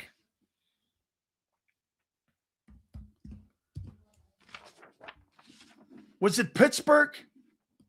I forget. Who did the Chargers? They played the Chargers. So you guys think that they didn't and May didn't play well in the playoffs. Is that right? I heard Xander say it too, that May didn't play well against, and he didn't have a very good postseason. All right. I'm going to show you something. So Drake May played against the number 1 ranked Texans defense, the number 2 ranked defense in the Broncos, the number 5 ranked defense in the Chargers, and the number 6 ranked defense in the Seahawks. You think that's a pretty tough task to get through? Listen what I said again.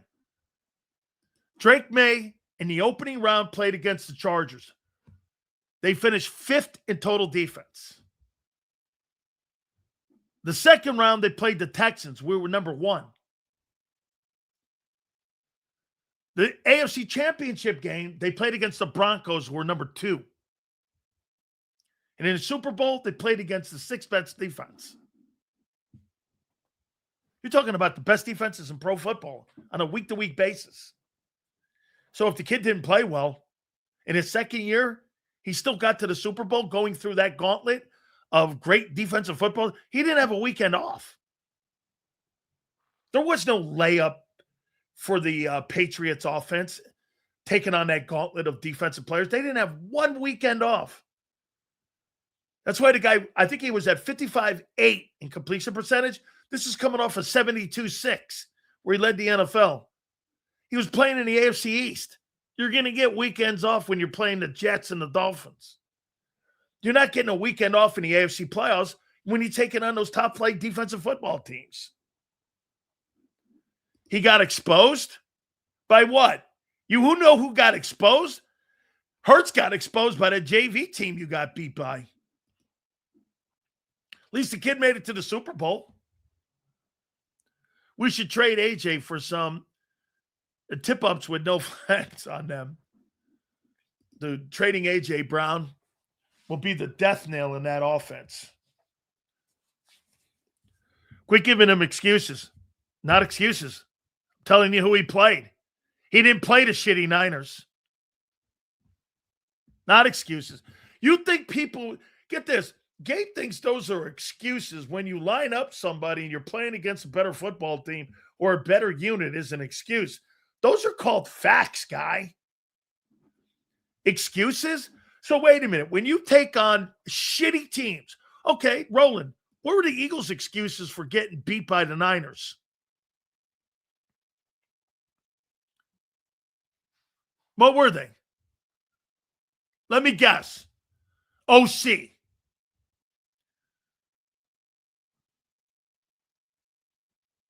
OC. AJ's drops. Jalenite. Jalenite. Can always spot a Jalenite. Can always spot a Jalenite. Jalenite. Hurts is better. Hurts is better. Yeah, okay. Yeah, that's why he gets all his coaches fired. I forgot. Did the greatness of Hurts with a stacked roster beat the Chargers? No. Herbert's 3-1 against them. You gave excuses to Josh Allen and now Drake. Hold on. Hey, wait a second. I just proved to you that my take when it came to Sam Darnold. Get this. Sam Darnold's a stiff, you said. Boy, I'll tell you, it must be cold in Philly. My boy Big Z, man. Holy cow, man. Power going here. He's been working it, man. Hey, that stiff quarterback, Sam Darnold, man, what happened? There he is. He's 31-9 now in 2 years. Guy plays like shit last night. There he is, a Super Bowl champion. Could you ever imagine? Holy shit. How could a stiff like that? It's incredible. How could a stiff like that? I don't know. What happened? How could he win a Super Bowl? I thought stiffs couldn't win Super Bowls. What happened? Just curious. How could a stiff win? I don't know. All right. Without further ado, let's bring in my guy, Big Z, Xander Krause. Let's see how he's doing here, man. How's it working, bro? How you been working? Good, man. I had some electric, and I'm in a different environment. I'm out of my normal studio. I can't work when I got two electricians next to me. They're jiggling, they're giggling and laughing and working and doing shit, drilling. I'm like, I can't go on the show yet. So they just rolled out of here, though. So all good. What'd you make of Super Bowl 60 last night? Pretty shitty game. Not a great game, but I think there's something to learn from the game. The Seahawks are a team that had a different quarterback last year. And my point in saying that is you can put your team into a different stratosphere pretty quick in the NFL nowadays. you can do a lot in one off season to really catapult your team. So if you're Howie, you got to look at that and think, let me make sure I do what I got to do to position this team to get back right this year. Because I did see Jalen Hurts rolling around there with the Brady, the Mannings, Jerry Rice, Joe Montana. I mean, all the greatest in the game. And there's Jalen Hurts right there with him, Sileo. Hold on. I really love this. This is one of my favorite. This is seriously, this goes down as one of my favorite pictures of all time. I mean, folks, I really do dig it. Look at the champions that you have. Wait, and by the way, look at the one guy cropped out of this. Scroll up. What's the video above that on Steve Young's timeline? I mean, let me see. What is it? I don't see. It's him and Jalen Hurts. Oh, because he probably felt bad because he cropped him out of it. Hey, I tell you what, though. So you're telling me going from Geno Smith to Sam Darnold's what won them the Super Bowl? No, I'm saying it's a big. I mean, they fired their OC last year, didn't they? No, Clint was there. Was Clint there last year too? Yeah, they fired their quarterback. They sent Geno packing. Geno was the guy sent packing. Geno was the guy. I'm pretty sure they didn't. He wasn't their coordinator last year. So was Clint in New Orleans? Is that where he was? Clint was, he was the New Orleans offensive coordinator. He was in New Orleans. Okay, he was a 1-year guy in Seattle. Yeah, so he was in New Orleans with Dennis Allen. So you get a 1-year guy. Mm-hmm. They got obviously a better quarterback, or at least a more competent quarterback for them for when Sam Darnold and Geno Smith. They built their defense, and they won. And ran the ball. Ran the ball. Boy, kind of sounds like Eagle ball to me, doesn't it? I'm saying, everybody. Howie shouldn't sell this team yet. Don't blow this thing up. Shows you too. You don't have to have an elite quarterback to get to that game. Oh, You think Sam Darnold's elite? No, I don't. But I think that was an elite team, and obviously having an elite team is better than having an. Actually, I don't even know if that. I don't think that's an elite team, dude. Me neither. Which hurts a little more. Their defense has a shot at being an elite defense. It hurts a little more because this was a year in the NFL where anybody could have got it. Don't you feel like this was a missed opportunity by the Eagles? In a way, I do. But you're not going to win them all, and you got to keep rolling. So let's see what they're able to do. But I do think they should be cautious about how much they're going to blow it up. They've already made some pretty big changes in the coaching staff. They've blown the whole entire offensive coaching staff up. Mm-hmm. You find that wild? That they've replaced everybody, but how young and inexperienced everybody is. You think that's by design? I'm not a big fan of this O-line coach. No. And I'll tell you why. I've so far I've had no problem. I don't dislike Mannion despite the low the lack of experience.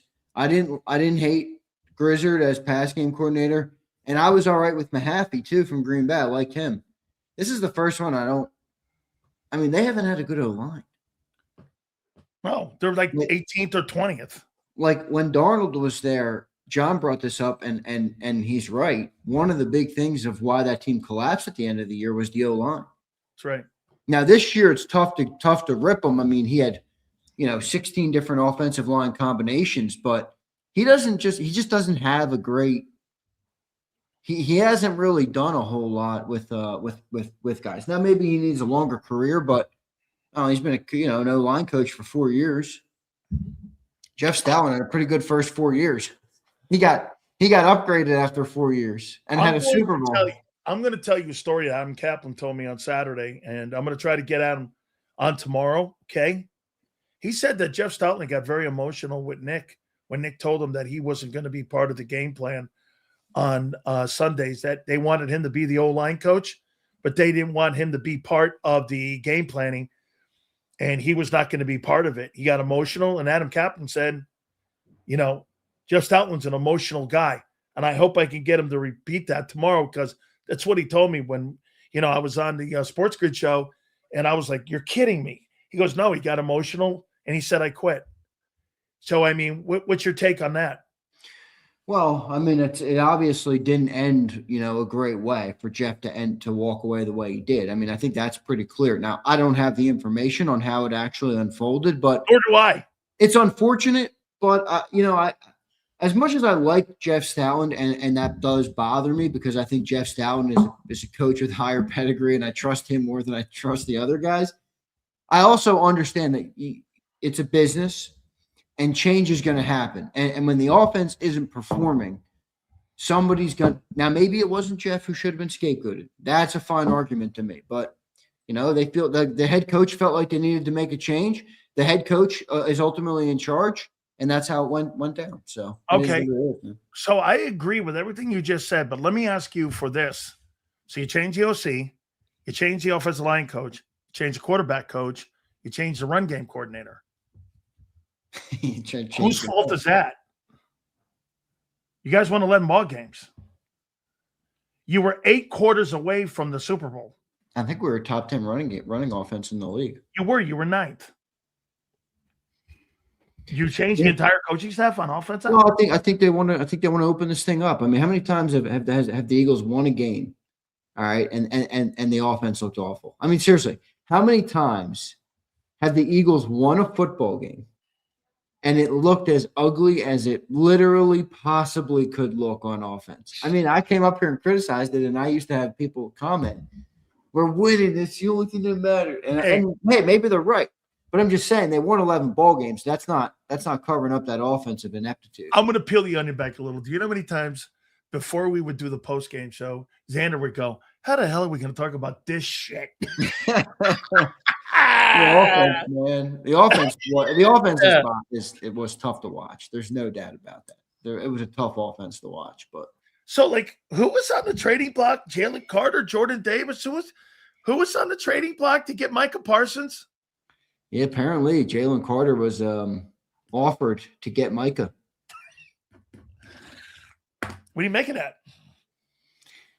And a 1 and a 3, I heard. I heard that as well. That's what John's saying. I'd be cautious of that because I think edge rushers are great, but to me, this Vic defense it works more off the interior of the defensive line than the edges, and maybe that's by circumstance because the better players have been on the interior. But I don't know, man. I mean, I'll say this: we do talk about Jalen Carter like he's Aaron Donald before he's Aaron Donald. You know what I mean? I think he has that upside. Yeah. But if you look at it, he hasn't been that player yet. He hasn't technically been worth $36 million. So he's not Fletcher Cox yet. My whole thing is, dude, and I know the league loves Micah Parsons and the Eagles love Micah Parsons. I like Micah Parsons more than most Eagles fans do, but I don't know about a 1, a 3, and Jalen Carter. I like if you said for Myles Garrett, I'd say, yeah, I'm fucking done. All right, whatever. I'm good with that. I honestly would.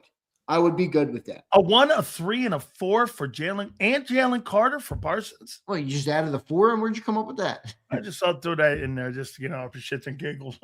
A 1 and a 3 and Carter. You see what he does? He just keeps every time he says that, he'll add a draft pick. A 1, a 3, 5, 7, and a 9. Oh man. Hey, call it a 1, a 3, and Carter. All right, that's all I'm giving. 1, a 3, and Carter. Boy, is that a ton, man. And Jerry, hey, how about this? But Green Bay gave a lot too. Yeah, but Jerry's the one that hedged it. Eagles were willing to do that. It was Jerry that wanted to trade in the division. That's because Jerry knows that Mike is a damn good player, and he doesn't want him playing for the Eagles. So if a guy becomes available, if you could put Carter up for Micah Parsons, could you put him up for someone else? Yeah. Yeah. I mean, in theory, right? Now, I think it'd have to be a rare player. Yeah, one of those Remember, elite. the thing with Micah that was different is like they probably wouldn't include him in a Garrett trade because of Garrett's age. Like Micah was the rare moment of like a player that they think was one of the best in the NFL, which they're probably right about as much as I, do have some problems with the player. And he was young. So it was kind of a double whammy, a triple whammy. I don't think you get that with Miles because of the age. So I don't know who they would put Carter up for. Maybe they would though. It does tell you that they're thinking or were thinking, and Carter didn't particularly have his best season. So would you trade Jalen Carter for Will Anderson? Nah, probably not. Oh, really? All right, are you gonna fucking run down every guy in the league that you think is worth trading for? No. I wanted to see. Why would the Houston Texans pick up the phone? I want Will Anderson. All right, goodbye. What's this, a prank call? No, here's Jalen Carter. I don't think Houston would do that.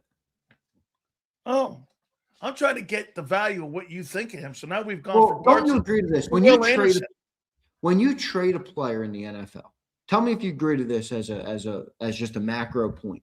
When you trade a player in the NFL, particularly when you trade a good player in the NFL, you never get the value back that the player is actually worth, right? Never. No. Right. So if you're the Texans, even if you think Jalen Carter is great, you're not getting close to what the real value of Will Anderson is. I'm just going to keep Will Anderson, if that makes sense. Like, I don't, I think Will Anderson's a better ball player. He might be. He might very well be. He's a Bama guy, so you don't have to pinch my arm. And I think he's got better character. My point is that he's definitely got less, of those concerns for sure. See, to me, it's like if you put Carter up once, I wonder how many people now will start. Because, Xander, here's also something that you got to remember. If that rumor gets out and it got out and Michael Parsons is now even saying that, other teams are going to call for Carter. Hey, that was a break of the code right there about how he's pissed at Micah today. Man, no question about it, man. I haven't heard that anywhere. I wonder if that was news to Jalen Carter. Oh, had to be. Had to be. I wonder if that's news to Jalen Carter. Are you kicking the can down the road on him? I think probably. Especially with this information. Yeah. Do you think they extend him? You think they extend him this offseason? I don't. Maybe not this offseason now. I mean, I think they should extend him, but it probably won't come this offseason, yeah. Which is fine. Go earn it, Jordan Davis had to. Okay. So they picked the 5th year up on him. Probably. When is that due? That's due soon. That's coming up beginning of free agency. Let's see. When can you franchise? That's a great. Let me ask that. When can you? Yeah, I think I saw it. When can you pick up? It's soon. It's like it opens February 18th through March 4th. February 18th. Okay, that's coming up in 7. That's coming up in like 8 days, 9 days. 9 days. You're going to find out if he gets an extension or not. Well, they'll probably be working out an extension in that time period. And if they don't work it out, they'll probably slap the tag on him. I might, if I'm the Eagles, I might try to do this. Let me try to get him at a lesser rate. Yeah, I would I said that. Devontae Smith deal. Yeah. And if you're Drew Rosenhaus, you got to be concerned about the character issues. Yeah, but I think Drew's going to use it against them, how much they played him. Yes. That's why Drew's been on the Eagles' ass this year about him. Yeah, but I would also be careful, too, because you want to have negotiations with Jalen Phillips. He reps his ass, too.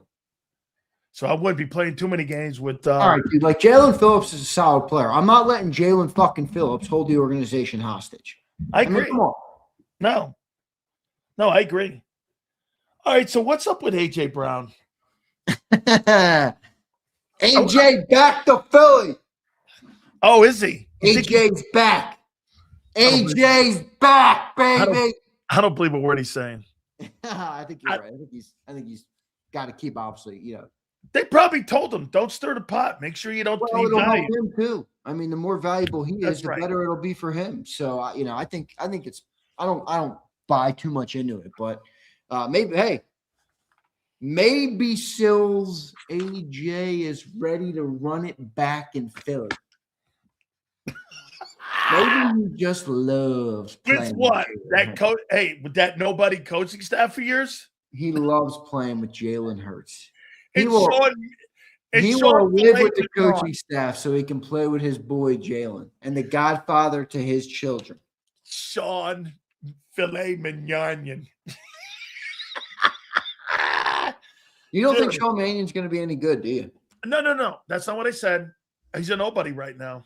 He is a nobody right now. That's for sure. I don't know if he's going to be good or bad. He might be a grand slam. He really might be, man. I don't know.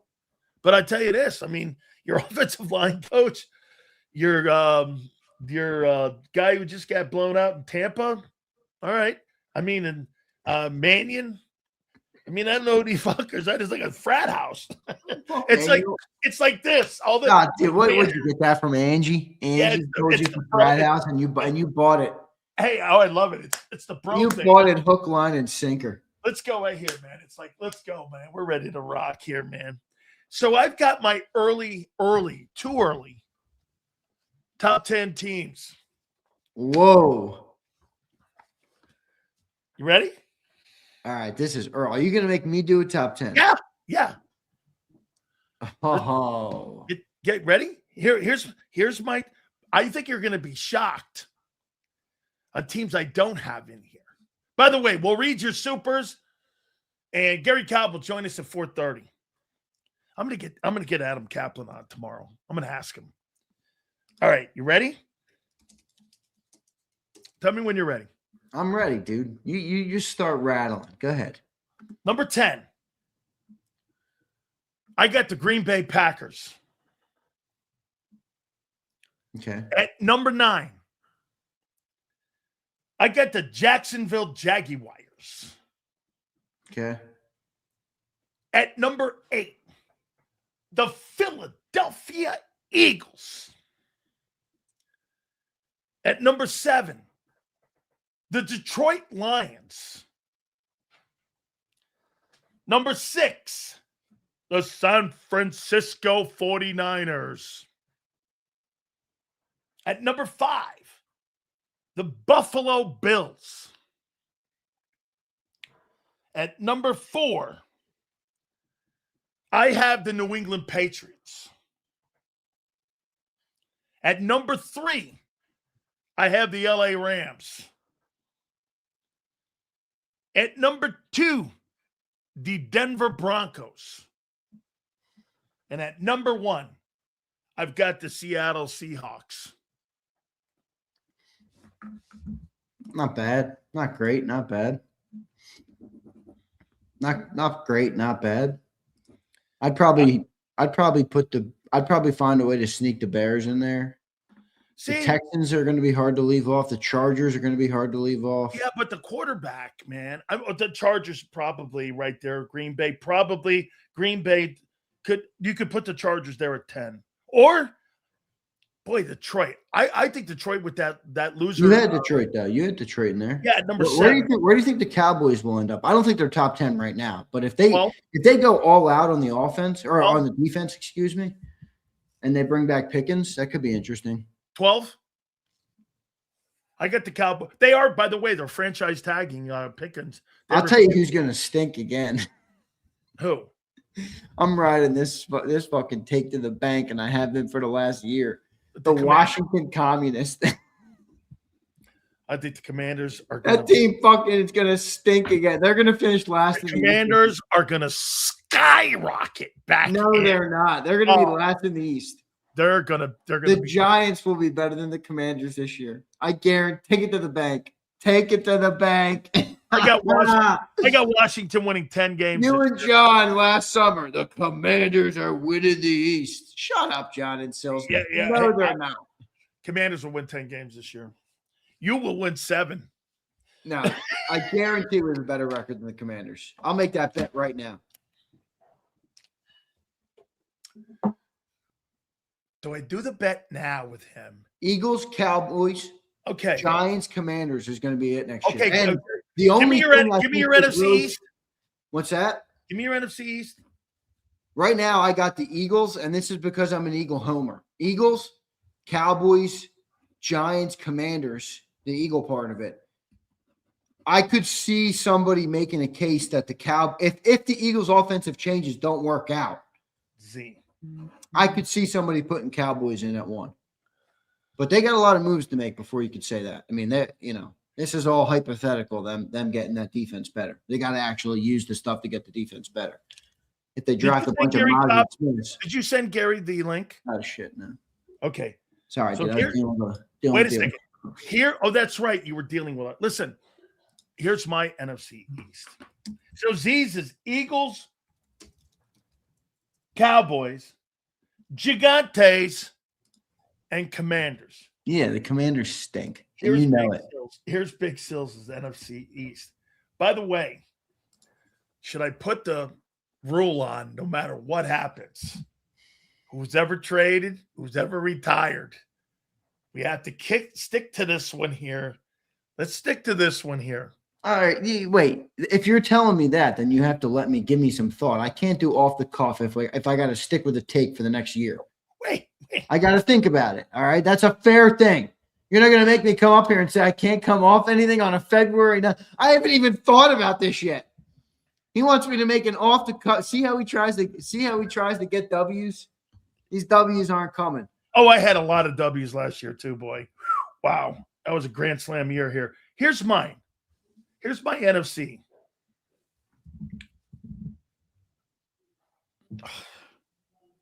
I got the Cowboys. Yeah, because Jerry Jones is known for drafting great defensive players. Quinnen Williams is all I need. That's a trade, but all right. Cowboys. Wasn't all they needed last year either. They had a better division record than the Eagles did. I don't give a fuck about their division record. They didn't even make the playoffs. Smoked you in the second game. Oh, no. What's that? Is there a new trophy? Wait, I think I see it actually. You see, guys, you see that written up on that cowboy helmet up there in Sileo's shot? I think I can actually see an inscription that says better record in the NFC East in 2025 than the Eagles. Wow. Wow, you guys played an accolade. You played one more week than the Eagles did. You played one more week. Okay, Cowboys, man, Commanders or Eagles? We also won the East. Commanders or Eagles? For 2. Eagles won the East. Commanders or Eagles? Who's going to win 7 games? I'll go Eagles here.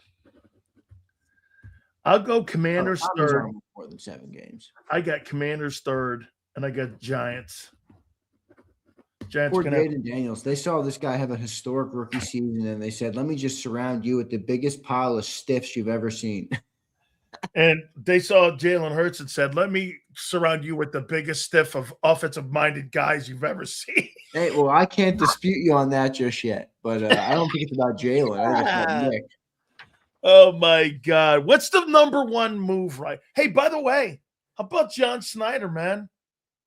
Oh, dude, you and John and Jeff said that. Is he better than Howie? All right, stop. He's not better than Howie, and here's why Howie's better. The money. Dude, John Schneider's a great GM. I'm not saying he's not, but I'm not going to use his last Super Bowl before this was what, 2012? 13. The Pete Carroll, Russell Wilson back-to-backs. When they won, they got the Malcolm Butler, and all he had to do was run it in. Yeah, they didn't win back-to-back. No, they didn't win, but they went back-to-back NFCs. Yeah, no. I didn't say he's better. I just said that the guy, look what he did, Xander. He came out of the Russell Wilson, Pete Carroll era, and now he just went to Super Bowl now with Sam Darnold and with I mean, it's pretty impressive. It is very impressive. I mean, I just don't think he handles the money as good as Howie. Well, I mean, he does a good job. And I think the owner in Philly is better than than what they have. And now here, get this, they're for sale. Yeah, that's right. You don't know what that thing's going to look like, whoever they sell it to. A call to JAKIB Nation. All right. Should Jeff we Bezos. take our talents to Seattle? If everybody in the chat can contribute, I don't know, a million a pop, a couple million a pop each. I don't know. We got 589 people. If we get a couple million each, that's 1.2 billion. That's enough for the down payment. I'll call somebody to finance the rest. Get your brother to get the dough worked up, right? He'll get me the dough. He'll get me the dough. You get 1.2 billion. Xander's brother could get the rest. Yeah. All right. So I need everybody to give me a couple milli, a couple large. Maybe JAKIB can help us get closer to the number. He knows, folks. So AJ Brown coming back, yeah or nay? I think so, man. I don't think you can put in this young offensive coaching staff and then also switch the personnel unless you're really like trying to retool and lower expectations for the year. I mean, if you're going to come in with expectations, again, heightened expectations that we're a Super Bowl team, you can't get rid of AJ Brown and then also bring in Mannion and Grizzard and Mahaffey and this guy, I forget his name. What's his name? Cooper or whatever. Chris Cooper. Yeah, this offensive line coach. You can't do that. I mean, that's too much, dude. You're not gonna have a good offense in year one. You get rid of AJ Brown and have a whole new staff. I don't think it's fair to the coaches. I don't think it's fair to the quarterback. So I think he's back, dude. I think they got to talk to him. I hope he's back, but it's also something to consider where is there a world where it makes sense for the Eagles? I know I just said it doesn't, but the player wasn't the same player last year, and I'm an AJ Brown guy. Wasn't the same player. Was it because of the offense? Is it because he's getting older? He's going to be 29 next season? Who knows? I think that's a fair conversation as well. Let's read these supers, brother. We're going to get to Gary Cobb here in a minute. Here's Mr. Hill. What's up, Mr. Hill? Sills and Z, I know this is an Eagles show. Can you have a 30-minute Philly segment? I think fans would love it. Look at Mark Hill in his Philly shirt. We're holding the fish, and he chats in. I need my Phillies. Phillies. Hey, Mr. Hill, there's going to be a storyline in Philadelphia this year. You know what it's going to be called? If it was 3 and out for the Eagles, it's going to be swing and miss for the Phillies. Mr. Hill, you trying to bankrupt me, man? I need more money. The money's in football right now. So. Here's Abe. Warren, the next Ed Reed, or Kyle Hamilton? Hey, let's pump the brakes, Abe. He's a 1-year player. Ed Reed? Are you kidding me? That's one of the greatest safeties to ever play. Too, right, like that too, right? Let's hang in there. Ed Reed. Warren's got 1 year under his belt, Sills. He's good. He's a good player. He's very good. He's very good. He's actually better than I thought he'd be, for sure. Yeah. Martin Perez says, Lurie told AJ the offense will go through you. I'm starting to believe that. Perez is making shit up.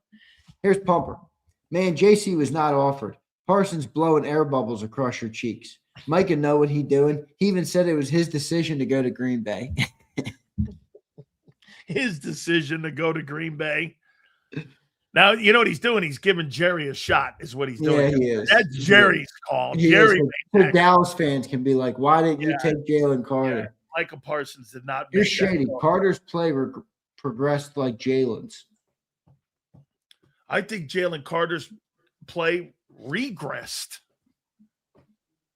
I don't think he had a good year this year. I think who would y'all want in round 1? For me, it's Proctor. I like Proctor. Depends. Yeah, but you're sitting at 20. You don't have Jeff Stoutland anymore. Yeah, you got Cooper Kupp now as your Cooper Kupp. Cooper Kupp is your old line coach now.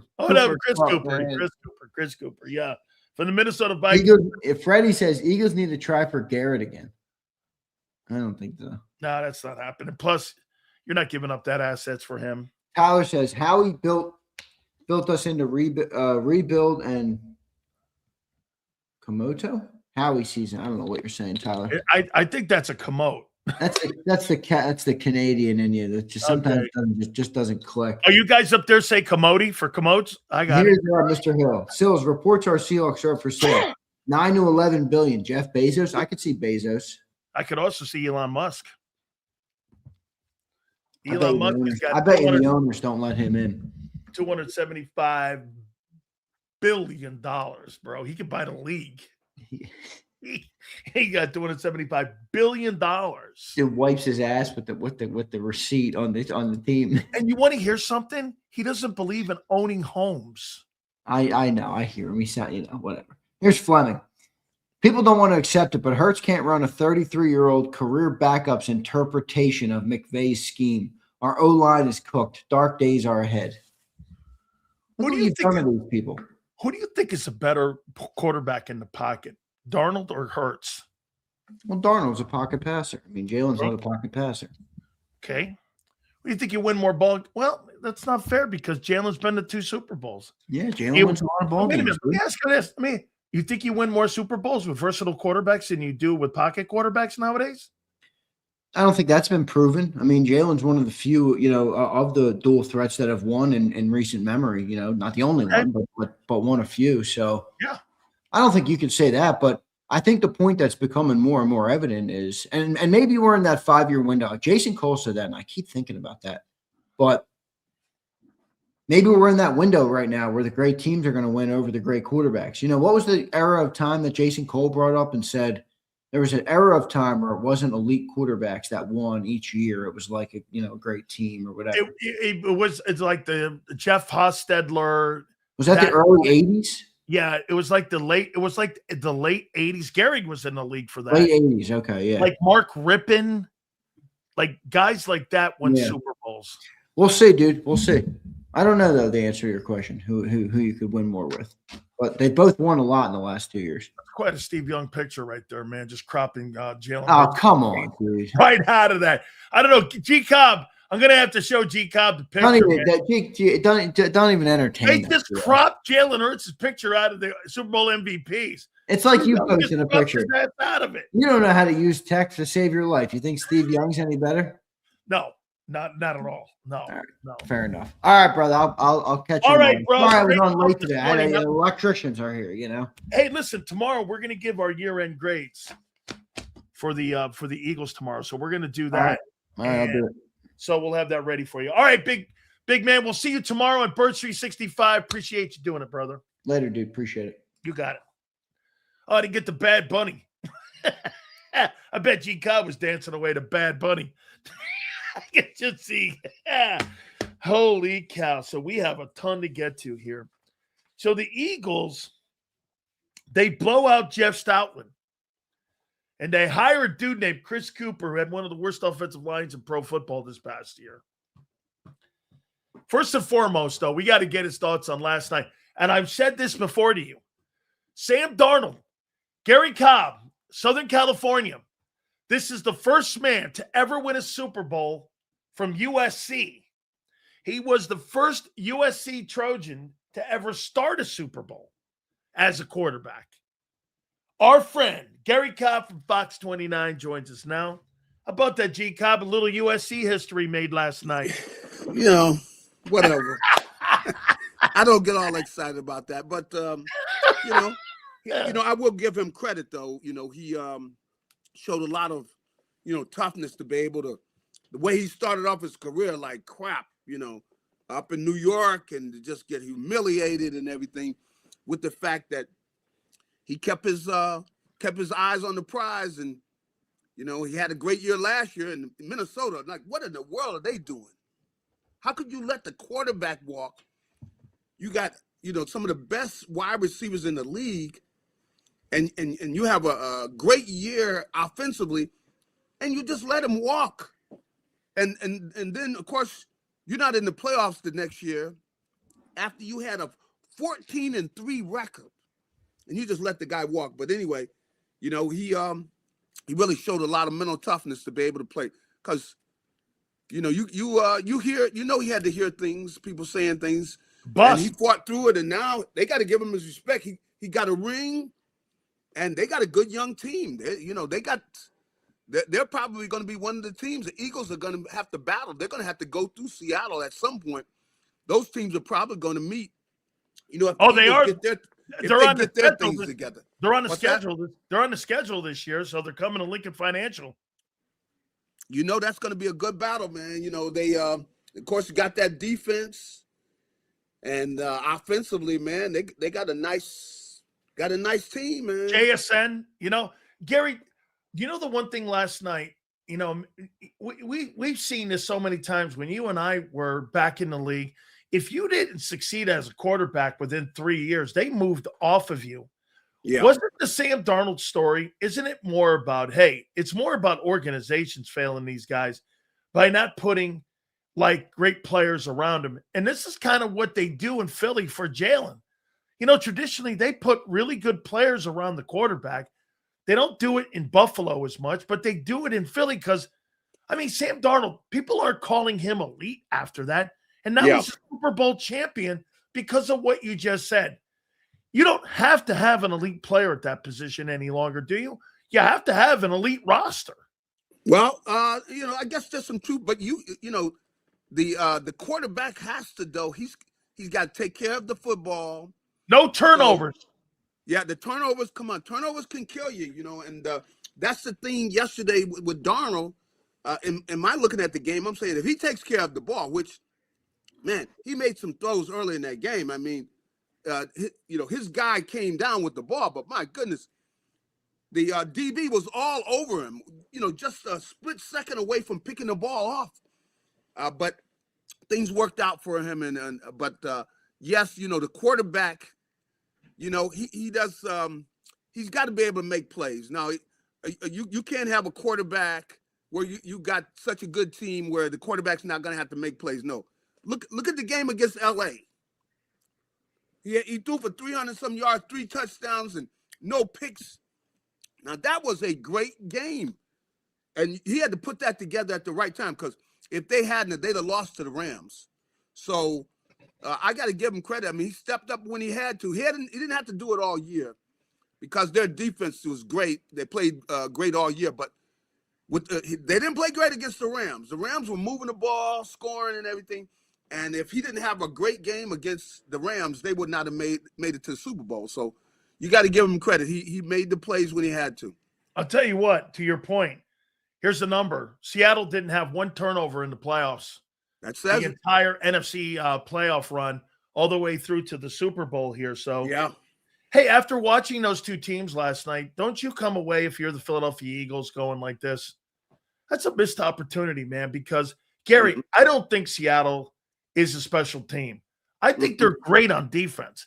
Yeah. I don't think that I think they're good. I really do think they're good. They're good, but yeah, you're right. But don't you think Philly belonged in that conversation with them? They shouldn't have tripped up against San Francisco. Don't you look at that as a missed opportunity? Without a doubt. It's a shame, I know they look at it and with the, as good as, San Francisco is, which, they're considered a better team than San Francisco when San Francisco's healthy. But San Francisco had so many of their best players were sidelined. And you don't beat them. You can't put but 19 points on the board, with all these weapons offensively. And that's why, Kevin Patuto, that's why he got the machete, hit him right at the base of the neck. Because, come on, man. And as much as people talk about, AJ and what he said, AJ was telling the truth. We got to do better than this. Come on. There was no getting around it. He needed to do better. They needed to do better offensively. And they never moved up to the level they needed to move to offensively in order to be a team that could beat a good team. And you got to at least be able to put, at least 30 points on the board against a sorry San Francisco defense that most of his best players were out for the season. My goodness, come on. You got guys they got off the street that were playing linebacker for them, and they could not get it done. Come on, that's so, as much as AJ, people talk about AJ and all this, AJ what he was saying was the truth. And they didn't make enough changes. They didn't make the right changes in order to be able to get over the hump. So they got to do better, man. They know they got to do better, especially you got all the talent they have, and they still weren't able to do more than that offensively. So what about this, Gary? So they hire a guy today who was probably the third choice because obviously Stoutland. I'll get your Yeah. takeaway of Stoutland quitting, but so they got a guy who's a 2-year coach in Minnesota. The offensive line wasn't very good. Yeah. They've got this Sean Mania guy who's not been a coordinator ever. They have almost replaced the entire offensive coaching staff. Do you think personnel changes are coming too? If you, Gary, if you know, No, this, I don't think they want to. I think they want AJ back this year. They don't want that much change. I don't think they want that. I think they would like to have AJ back because they want to see how he's going to work with this guy. With a talent like AJ, they don't want him to leave. They would rather him stay here and see whether this guy can get everything out of him, because, AJ's a special talent. A big wide receiver that can run, and he's physical, and he got great hands, and, got all the tools you want. They don't want him to go. They would like to give this guy a chance to utilize him the way they thought Kevin Patullo should have utilized him. See, that's why they've gone out and got this new guy. I'm sure they asked him, what would you do with A.J. Brown? And he probably laid out what he would do with A.J. Brown, how they could utilize him, how they could take advantage of his strength and the hands he has and his ability to run routes and all that. I'm sure he laid that out, and that's the reason he's here, is how he could utilize this talent. And I'm sure they asked him about, Saquon Barkley. How could you utilize Saquon? What would you do? And the reason that they got him here is because he had ideas that they didn't hear. Come on, I mean, it was pathetic the way that offense was last year. Same old route, 3 guys in the backfield. You hand the ball to Saquon, he got 3 guys on him every time he gets the ball. I mean, it was ridiculous, and that's why I know with Coach Stoutland, a great guy and everything. But you know what? Truth of the matter is everybody's time comes. Yeah. And these are not Supreme Court justice jobs where you're going to keep them for life. It's just, I get that part, but I want to tell you what Adam Kaplan told me over the weekend. Mm-hmm. Adam Kaplan, you know who he is. He's a, big time Eagle guy, lives in the area too. He said that Jeff Stoutland got very emotional when Nick went to him, when Nick was reorganizing the coaching staff. Yeah, he laid out his responsibilities, and he said, Jeff, we'd like you to be the offensive line coach, but as a run game coordinator, we're going in a different direction on game day decisions and how we're going to put the game plan together. Yeah, and we're going with a new philosophy here. And Jeff got up and looked him in the face, according to Adam Kaplan, who I'm going to get on tomorrow. He basically quit and said that, hey, look, I'm out. And hey, what do you make coach and everything? What do you make how that ending went? It's about production. I'm sorry. It's about production. As much as good as he's been throughout the time he's been here, and he's a great coach, and these guys played harder for him. So you don't have a problem with him being replaced? I don't. Where were the results from last year? Not a very good run game. Come on, they could not run the ball last year. They couldn't run the ball. I mean, I'm looking at Seattle yesterday. Seattle ran the ball all year. Now, why couldn't we run the ball? I mean, and you know the way it is in the NFL? Yeah. It's about production. I mean, you know what? I'll send some cards to you, your wife and some kids and your kids. You know what I mean? You know how it is. In fact, I sent some flowers over. But I'm sorry. Hey, here's some flowers. Here's some flowers and some cards. By the way, Coach wants to see you. Bring your playbook. Bring your playbook. It's about production, especially when you've got a team with the talent that they have on it. And I know they did have some guys, the offensive line, the guys were banged up, playing injured and everything. But I'm sorry. Hand the ball to Saquon. 3 guys in the backfield. Come on, man. Look, this is getting old. And so they weren't able to make the adjustment to really, get it together. And unfortunately, somebody was going to pay the price somewhere. And unfortunately, and he did a great job there. And He was there a good while, over a decade. So, I mean, it's tough. You know, NFL is about production. Everybody knows that. Everybody knows. That's why, you know, guys get old. They look over there and say, hey, man, you know, it's about that time for you. And it's time to go, man. You know, Hey, if listen, I got to tell you this story. So Ron Hughes, remember him with Detroit? Ron Hughes knocked on my door, and he was with Kevin Colbert, who went on to become the Steelers. He's been on this program, Kevin Colbert, when he was a GM. They go, look, don't knock me out. Wayne wants to see you. I said, get the fuck out. I started every goddamn preseason game. I leading tackle. I played great. So I go in there, and Wayne goes like this, listen, we're going to cut you, but we're going to bring you back. And I went, it's a roster thing. He goes, don't go anywhere. And I'm like, you're going to cut me? And then what? I had never heard of that. So he cut me 2 days. That's those games they play, man. He calls me up. He brings me back.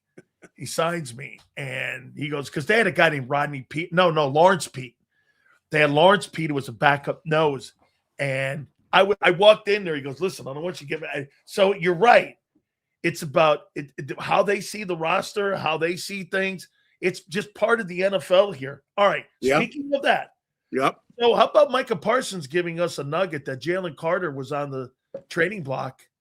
And Micah Parsons said this on his podcast. He goes, yeah, there was a 1 and a 3 in Jalen Carter for me to go to and the Eagles. He said he was almost an Eagle. What'd you make of Howie putting him? I can't think Howie's happy about that. If true, I think, you know, Howie might have been just throwing something out there. 1 and a 3 and Carter for Micah. I don't think, you know, I don't think that you're not buying that. Yeah, I'm not buying it either. But you know, now his name could have been mentioned and everything because the Cowboys could have mentioned it. You know, and I could see them. I mean, if they think they could get him, but I don't think the Eagles would be seriously considering doing that. You know, I don't see that. Now they are frustrated with him. Now they are frustrated with him though. Okay, are they going to pay him in the offseason here? Or do you think they kick the can down the road?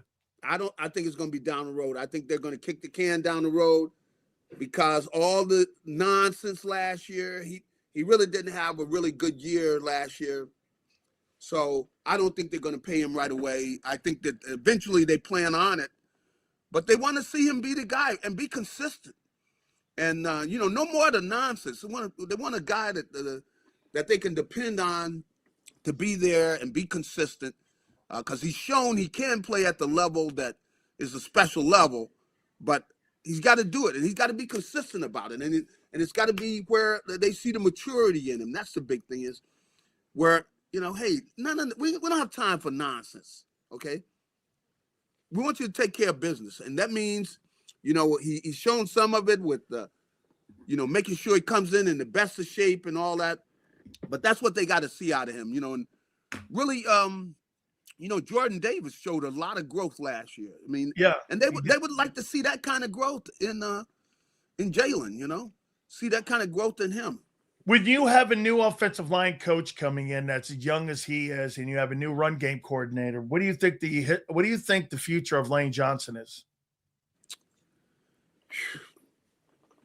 You know, he's considering, you know, probably considering, you know, that just taking off, you know, especially now with this. But I don't know. I really can't say that I know what's in his head, though. He might say, hey, I'm going to play until, you know, I still think physically, you know, that I can play. And the whole thing is about his body. Now, he has had some injuries bothering him.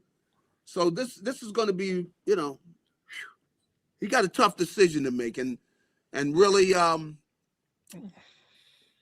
don't know what he's going to do, but you know that he's going to sit down and really take a good look in the mirror about what he's going to do, because, you know, your Stoutland's not going to be there anymore. You know, it's going to be some kind of changes with the offensive The entire offensive coaching staff has been changed out. Yeah. So, hey, Gary, do you think the Eagles right now as a coaching staff are going through a rebuild that, here, get this year it's Stoutland retiring, or leaving, walking out Yeah. the building not happy. Yeah. They fired the quarterback coach. They Yeah. got a brand new run coordinator. They got a brand new O-line coach. Is that going to happen next year when Vic leaves, that they're going to go through that and they're going to go through another young process at bringing in another young guy? Because it just seems to me they're beginning like a turnover here with the coaching staff. Like maybe this is part of the defense is NFL. It's part of the NFL. It's not a shock because their offensive line and the defensive coordinator, those guys are getting up there, and so it's a very demanding job. I see those guys come in there when they talk to the media and everything. You see the guys, see their eyes and stuff. They haven't gotten any sleep. They've been up all night. They, looking at tape and all this. It's very demanding. So I would imagine that this is a change that was bound to happen. And then to stay up to where you're winning. If you're not winning, everybody's in jeopardy. You know that. That's the way it is in the NFL. If you're not winning, everybody's in jeopardy. So they did have a good enough year to where it wasn't like that. But at the same time, it's demanding. The offense had a subpar year, and so I don't think anybody's shocked that there've been changes that have been made, and maybe they weren't just firings. You had guys leaving, but this is what happens in the NFL. It's not really a shock. Couple last ones here for you, Gary. Do you believe Jalen Hurts can run a West Coast offense? Because the guys that they have hired. Mm-hmm. There's no RPO guys in this. They want to run a West Coast offense. That's right. Do you believe this quarterback can run a West Coast offense? I think he can do that because every one of the West Coast offenses, none of them are totally the same. They've all got the personality of the quarterback in there. All of them got the personality of the quarterback. So I think that there are things that I think that he will flourish, in certain areas, but I think he's been in the game long enough to where there's certain parts of the Eagles offense that's, had borrowed things from the West Coast offense. So, none of them are totally pure anymore. Come on. All of the different coaches have borrowed things. And so I think he'll be able to do that. He's going to start now, I think that once he gets into a groove of it and everything, I think he'll be fine. You know what, Gary? Yeah. I watched that Seattle team last night. Did you not, on defense, did you not do this?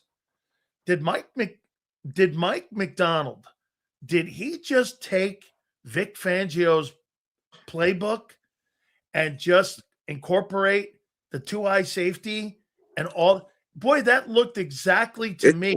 It did. Like it Vic did. Fangio's defense. I mean, it was Yes, it almost like every single thing that they did on that defense. It just reminded me of the 24 defense, and it looked like everything that Vic did. I mean, it's almost like he took his playbook. Did he not look like that? Because he shut down Drake May with it. That's right. It definitely seemed like that's what he did. And you see this where it's like this new position has been started, where you got like I'm talking about Cooper DeJean, where you've got this like rover. That's right, like a rover, where he's almost a slash linebacker. Yeah, but he's the kind of athlete though that can run with the wide receivers. He can cover. And he doesn't mind tackling. In fact, he likes to tackle. So you got a guy like that, and that's what I saw with Seattle, is that they have utilized that, and we saw the same thing with Cooper. It takes us, there's not but so many players in the league can do all of that. Where you got a guy, like I said, a guy with cornerback abilities who's willing to tackle. Come on, a lot of the corners, they don't want to tackle anybody. They're not eager to go up and tackle, but a guy that will come up and tackle, it really gives you a lot of freedom and a lot of things you can do if you have that type of player, You know what, Gary? You know what it reminded me of when you were younger and they were like the outside linebacker position. Yeah. All of a sudden, you saw Pat Swilling, you saw Mike Coffey, you saw guys like LT. Yeah. All of a sudden, they were rushing and they were bringing them. That was new for like guys. We had not seen that. It was and new. like you're saying, these slot nickel corners guys are now that new version hype. It's like a hybrid, right? It's like a hybrid. And see, because they throw the ball so much now, you need a guy like that. And then if you got somebody in there and he's also willing to tackle, see, then you feel comfortable in there, even if they do run the ball. See, they know that he's going to come up, and if he's got a one-on-one tackle, he's going to be able to make that tackle. But he's got to be a guy with extraordinary abilities where he can run, and he's willing, and he's got good size, and he's willing to tackle. And that's what they got, with Cooper DeJean. And you see these type of players, and I could see them coming up where they come up with a better name for those guys, where they just make sure that they stand out, because it's got to be a guy who's got the ability to do all these skills. And, it's come on. You ask them, just go down there. Hey, if the guy comes out there, it's a wide receiver, cover him. Don't worry about it, Okay, last one then for you. Mm-hmm. Let me go into Kobe Dean then, because you're talking to me about guys who can do multiple things. Yeah. Fill a hole and cover, okay? Yep. Who's more important, do you think, in Vic's scheme on a re-sign? Jalen Phillips or Nakobe Dean?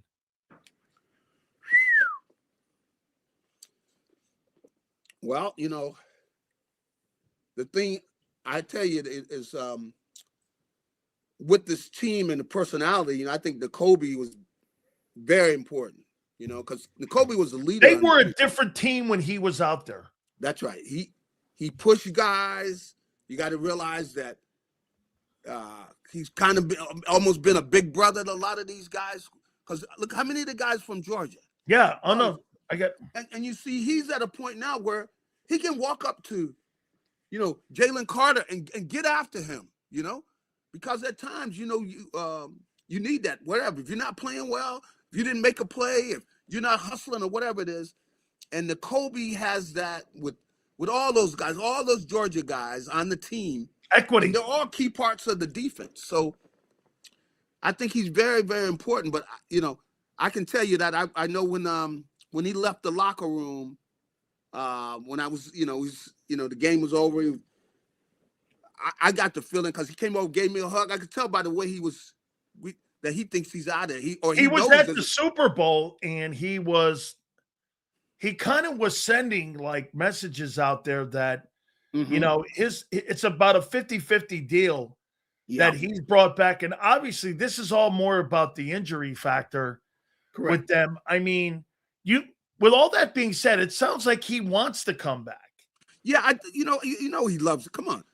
Like I say, and I see them, all of those Georgia guys, they're all together. See them getting ready to go out, get something to eat, got all the, and they're comfortable with each other. And so he's got that group. And come on, that's a third of the defense right there. Yeah. So he's got that, but I think he knows there's a chance that they'll move on, because the young kid Jihad, Jihad Campbell. He's got to be on the field. I'm sorry. I mean, I thought they mishandled him at the end there, because I don't think he was playing bad. Yeah, come on. Well, it wasn't that. It was that of how Kobe came back. It was how important Nakobe was to the defense. That's why.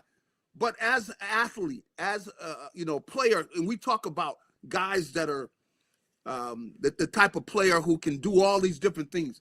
That's Jihad Campbell. You see him run down there, get an interception, knock a ball down. Yep. He's down 30, 40 yards downfield, running with a running back or a receiver, whatever.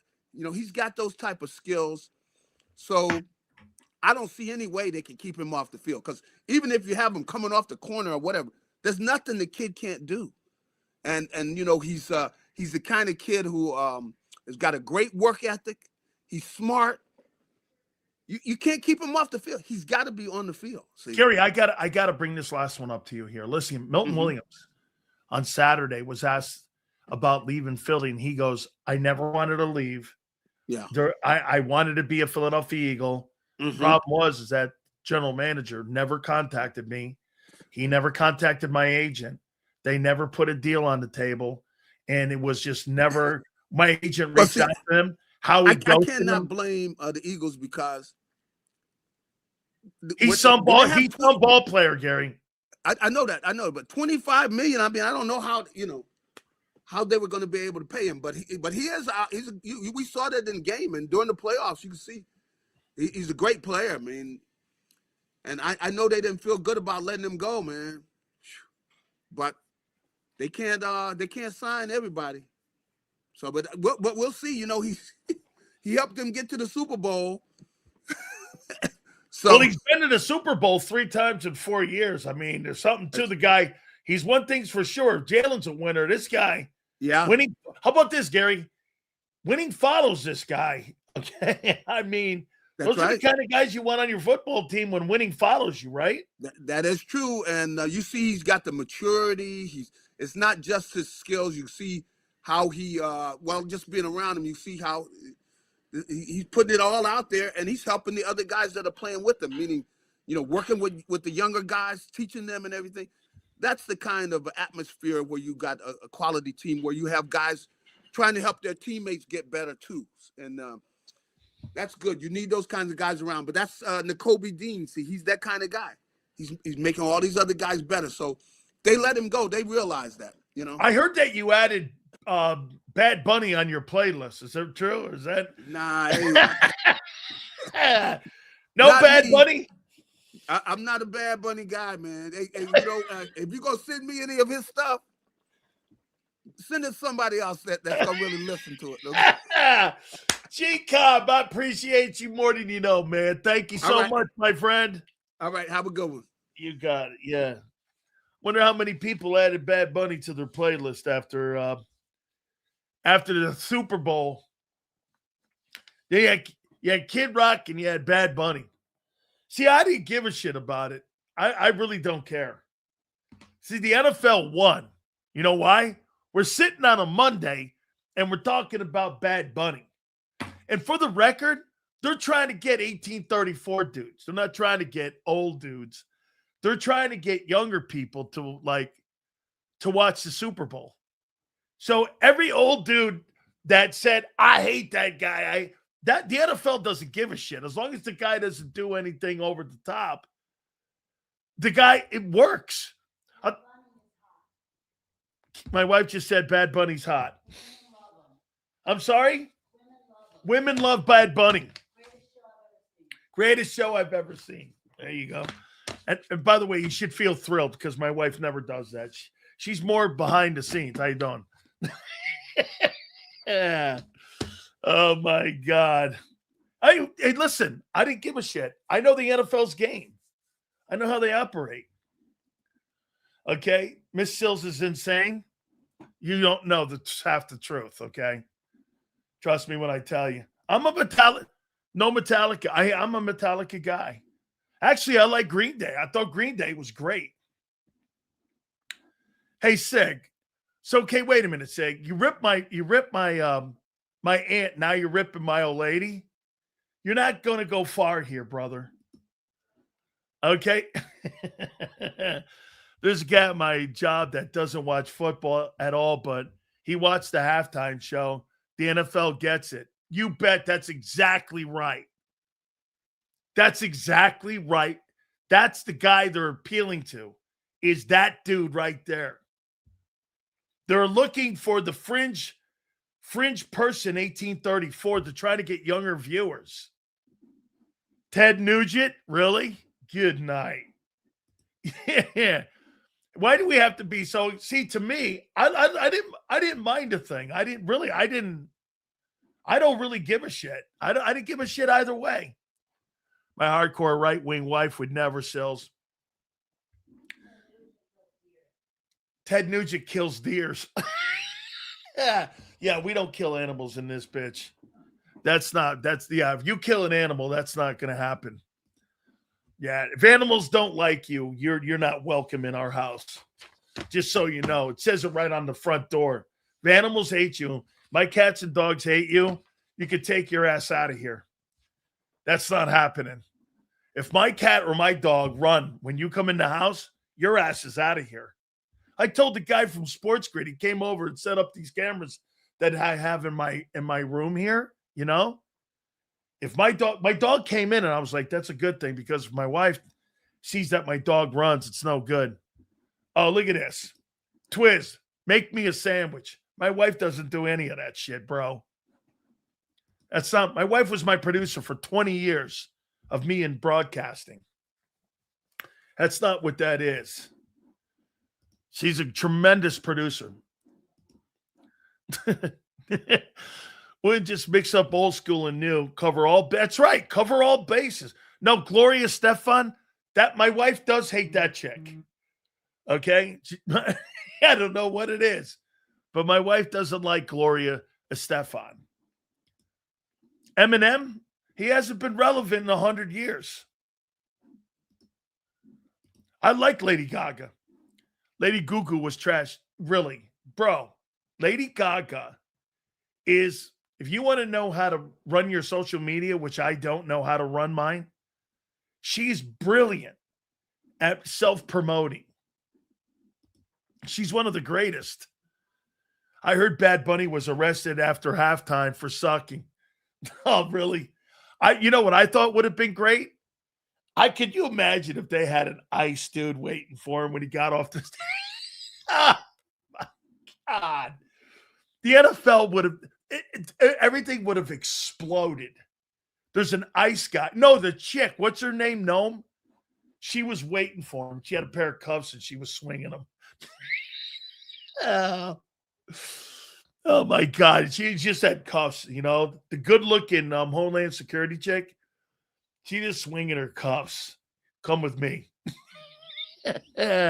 He won 2 Grammys. I'll tell you what it really did do is that now there's another vehicle. Next year, you know what you're going to see? Alternative halftime shows. From what I understand, Kid Rock got 27 million people watch that thing. 27 million people watched it. I think he had like 5 or 6 million live viewers on YouTube. You're going to see a shitload of that next year. I bet the NFL does something too like that. They're going to make money on that. Kid Rock created a new platform, alternative halftime shows. You watch, there's going to be a shitload of these next year. She called Kid Rock a bum. That wouldn't have been. I think there's better Puerto Ricans out there than Bad Bunny. Come on. Why does it have to be better Puerto Ricans? You mean better singers and better Puerto Ricans. Yeah, Roberto Clemente was. I miss Bud. Oh my God, the Budweiser commercial was dope. Hey, by the way, was that Lincoln? Was that Lincoln from the Eagles? That was the Eagle? Was that Lincoln? Somebody told me that was actually Lincoln from Philadelphia, the Eagle that was on the back of the Clydesdale. Somebody told me, they said, hey, you know the bird that was on the back of the Clydesdale in the Budweiser commercial? They said it was Lincoln. That's his name. That the Eagle guy showed up. Dude, I thought that was a great commercial. I loved it, man. That was a great one. Clydesdales. Hey, no more Bud Light, huh? I think Bud Light learned her lesson. Play Super Bowl in Australia. Get better singers. How you doing? Won money on Bud Ice 1 year. Dude, yeah, hey. I thought that was great, man. Lincoln made an appearance. Sill's thoughts on James Pierce ruining his career. Well, when you do shit like that and you have domestic violence and you have it with a weapon, James Pierce has probably played his last down. Especially in Atlanta, where they went through the whole Michael Vick deal. Seals, I'm 38, and I haven't heard of alternative music since the late 90s. You're saying grunge. You're exposing our ages. Well, no. Alternative halftime acts. Not alternative music, alternative halftime acts. Because you had Kid Rock and you had Bad Bunny. You're going to see alternative halftime shows.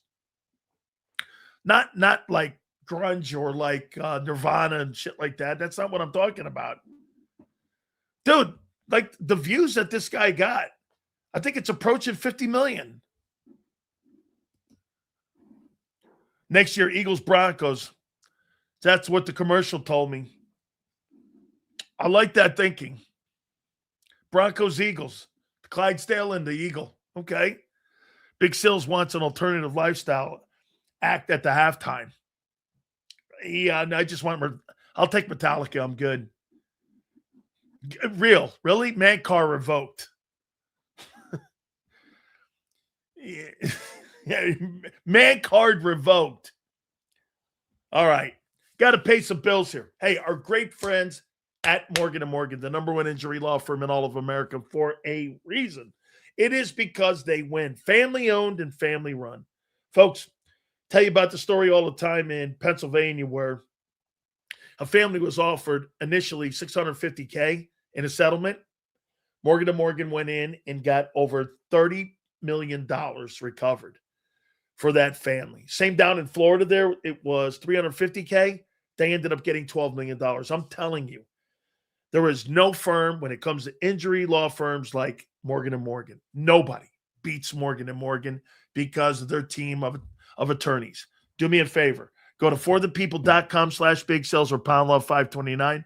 That's forthepeople.com/big sales or pound law 529 and do me a favor. You tell them Big Sil sent you. There's a reason Detective Johnson is the gossip king. Oh, did you hear? Jackie and Tom are getting a divorce? Sad. Well, I heard that Ashley Had work done on her face? Yeah, oof. Just like there's a reason Morgan & Morgan is America's largest injury law firm. Injured? With over $25 billion recovered for our clients, there's a reason to go big. Bathroom? Okay. Morgan & Morgan, America's largest injury law firm. Oh, okay.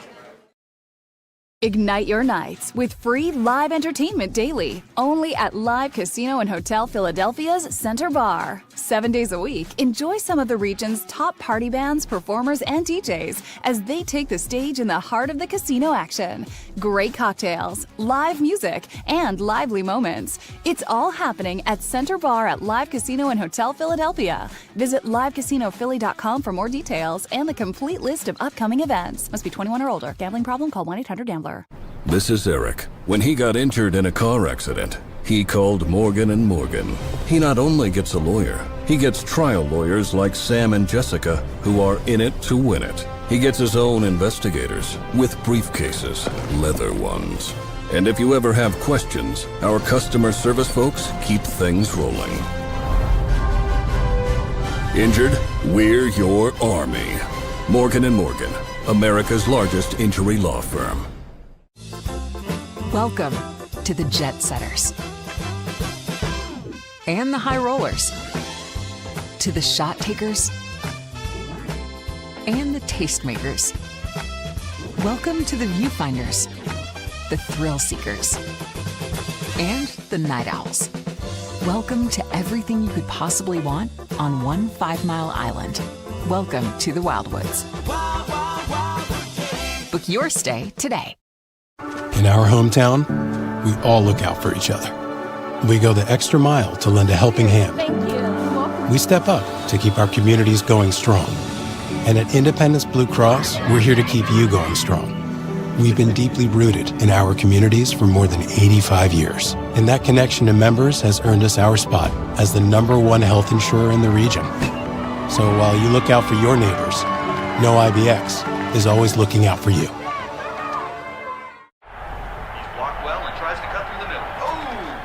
Your gut says Miami is going to win and you should take the over.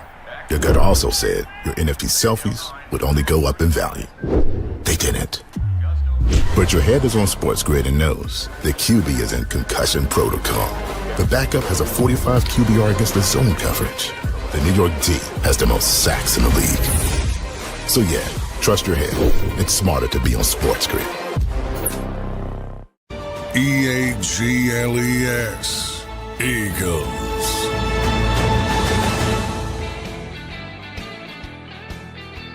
Big Sales National Football Show. Appreciate you guys coming aboard. Do me a favor. Please hit the like button. Thank you guys very much. I think this has been one of the most active so far off seasons for Nick Sirianni. Would you not agree? Change the entire... I have not seen an entire offensive coaching staff changed without the head coach being fired like this. I mean, they changed. They changed the entire offensive approach and style of play. I disagree with Gary. I don't think Jalen Hurts can run a West Coast offense. I don't. Excuse me. I don't believe he can. Dan, I think you're right again. I think the Super Bowl will be pay-per-view. Eventually, it's trending that way. Yep. It's clearly going to be that way. Okay, I do. Change for change's sake. I think it's because they... How about this? Will we not agree? Now, here... You know, it's funny. Somebody said this to me. Do you think Jalen Hurts has taken this offense as far as it can go? And that's why the changes. Okay? How can you hate somebody you don't know? That's the stupidest fucking thing on the planet. I don't hate anybody I don't know. The only way I hate you is if I know you. You hate people you don't know? How dumb is that shit? You hate people you don't know or never met. Talk about simpleton. Talk about being an imbecile. Dude, I don't hate Joe Biden. Okay? I mean, hey, it's like a weekend at Bernie's when he's around. But other than that, I don't hate the guy. You hate people you don't know. It's classic. Hey, I can't stand that guy. You know him? No. Have you ever met him? No. But I hate him. Oh. All right. Can't be any stupider. It's the dumbest shit going when I hear people say that. Man, I hate that guy. I can't stand that guy. Have you ever met him? No. Oh. Okay. How do you know you hate him? Well, I could just tell. Oh, well, your marvelous intuition, right? Do you think they changed the coaching staff because they're going to draft a quarterback? Sills loves the villain in every movie. I don't know Dracula from a box of rocks. I think in sports today, I think if you don't have a villain in your sport, you don't really have a sport. Every sport needs a villain. People used to hate Barry Bonds. People can't stand A-Rod. Tom Brady's kind of a villain in some people's eyes. Villains are great in sports. Nothing wrong with a villain. I guarantee M. Reyes is a cream puff because anybody who's a knee dragger, this guy right here, boy, king of Philly knee draggers. There's like a society like the Audubon Society. It's like the knee dragger society in Philly for the Eagle management. He's like the president of knee draggers and worm eaters. Oh, man. The professional knee dragger. Who's that? M. Reyes. You know him? Yeah. You should see this guy. How do you know he's a knee dragger? Have you ever seen him? And have you ever heard him? Holy shit. This guy's got his own parking spot at NovaCare. Pull it right up. Pull your little wagon up. He's got a little wagon he pulls up. with his like scooter.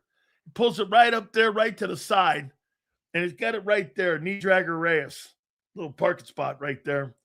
He gets to put it right there, and yeah, he gets to park it right next to Howie. No, it's in between Howie and Nick. You know, it's got to be like a vanilla fudge sandwich. Oh no! And Reyes is a fudge sandwich. Oh, who's on top? Nick. Who's on the bottom? Howie. Who's in the middle? Reyes. Oh, he's a fudge sandwich. Oh man. Yeah. Kyle Sills don't know shit about any of these players. Yeah, I know. Yes, Tom Brady is one of the few underdogs that transitioned into a villain. Yeah, because people hate winners. That's why you call him a cheater. That's why you call New England cheaters, because you can't do what they do. So you have to come up with some bullshit to make an excuse because of their greatness. That's what people do. People, they chop down greatness because you know why? They can't do it. And it's always a fundamental flaw, especially in men. When somebody else does something spectacular, there's got to be a reason why, or there's got to be a flaw. Like with Tiger.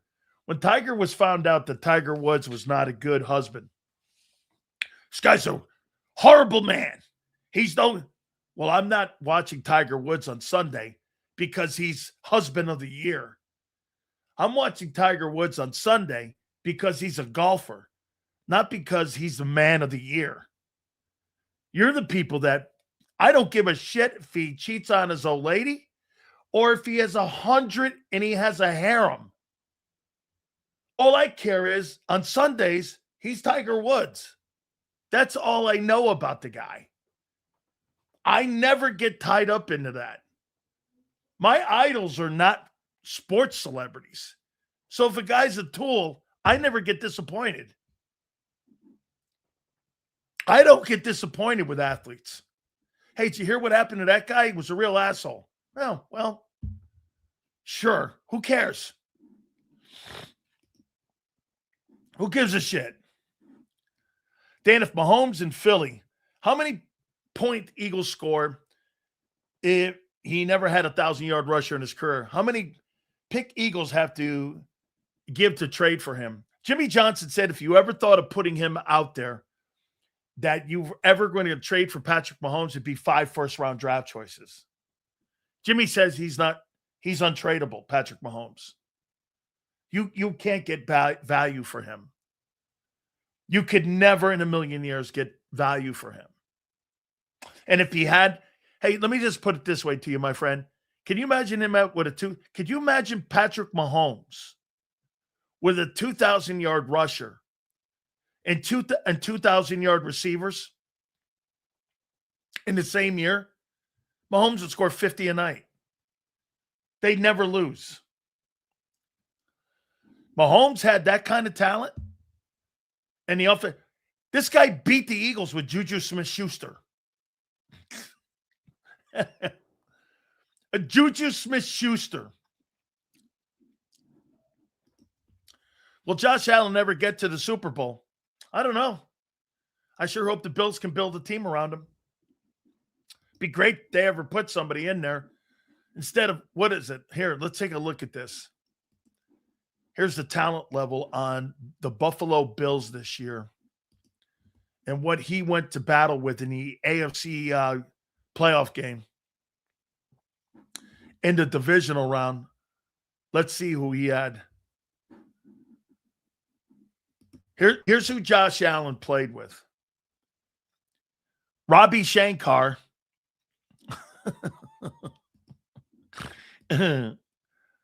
Ravi Shankar. Dawson Knox. Keon Coleman. Joshua Palmer.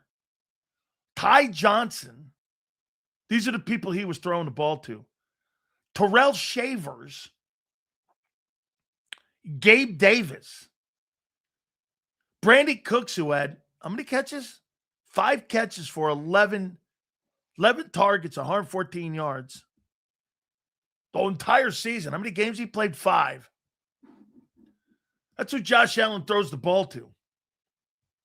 I mean, you might want to put some more better players around him.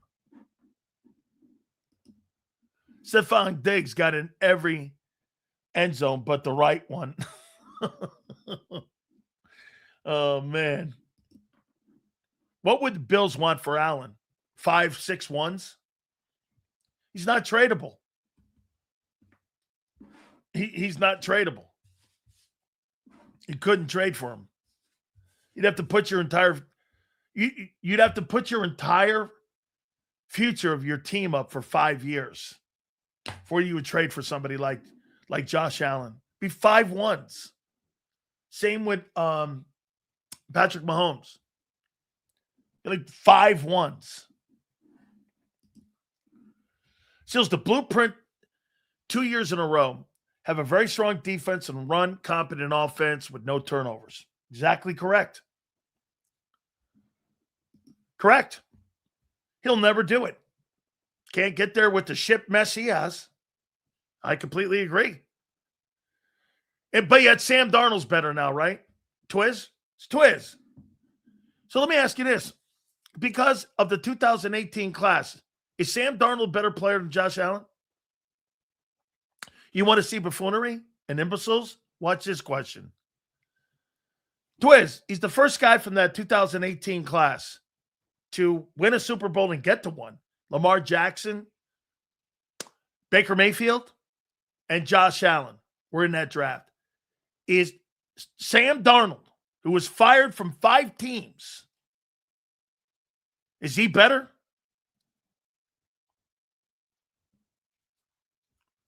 Is he better than Josh Allen? Twiz, is he better? Yes or no? Wait. He won a Super Bowl. He won a Super Bowl. So in your way, he must be better. No? Sam Darnold's better. Right? So wait a minute. Wait a minute, though. I mean, Sam Darnold was fired from the Jets, Carolina. San Francisco moved off him. Hell, Minnesota moved off him. He won 14 games. He's on his 5th team. He's the first quarterback in NFL history to be on 5 teams and win a Super Bowl. Is he better than Josh Allen?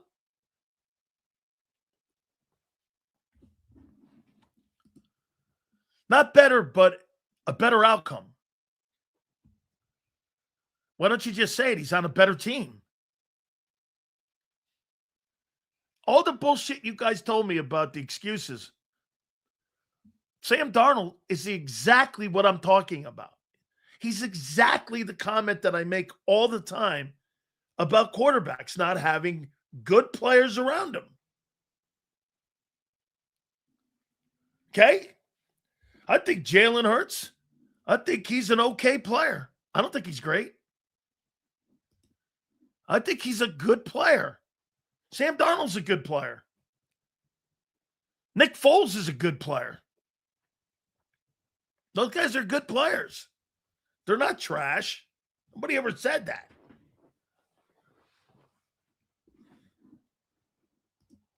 The question is, no. The question is Sam Darnold better than Josh Allen?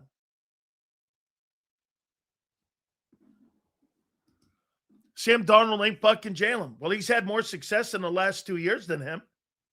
He's won more games. Sam Darnold's won more football games in more playoff games. Let me think. Jalen won 3.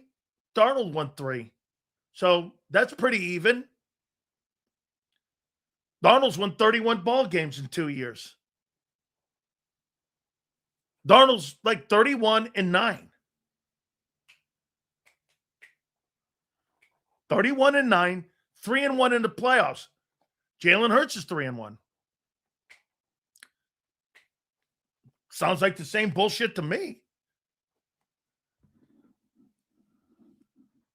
I mean, Sam Darnold, elite. No, but Sam Darnold has positioned himself with better run organizations with better talent around him. Huh. That's kind of what I've been saying the last, 4 years about Josh? He doesn't have that.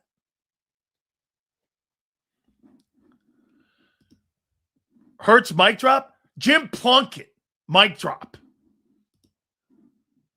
Jim Plunkett has 2 Super Bowl wins and an MVP. Mic drop. Who's he?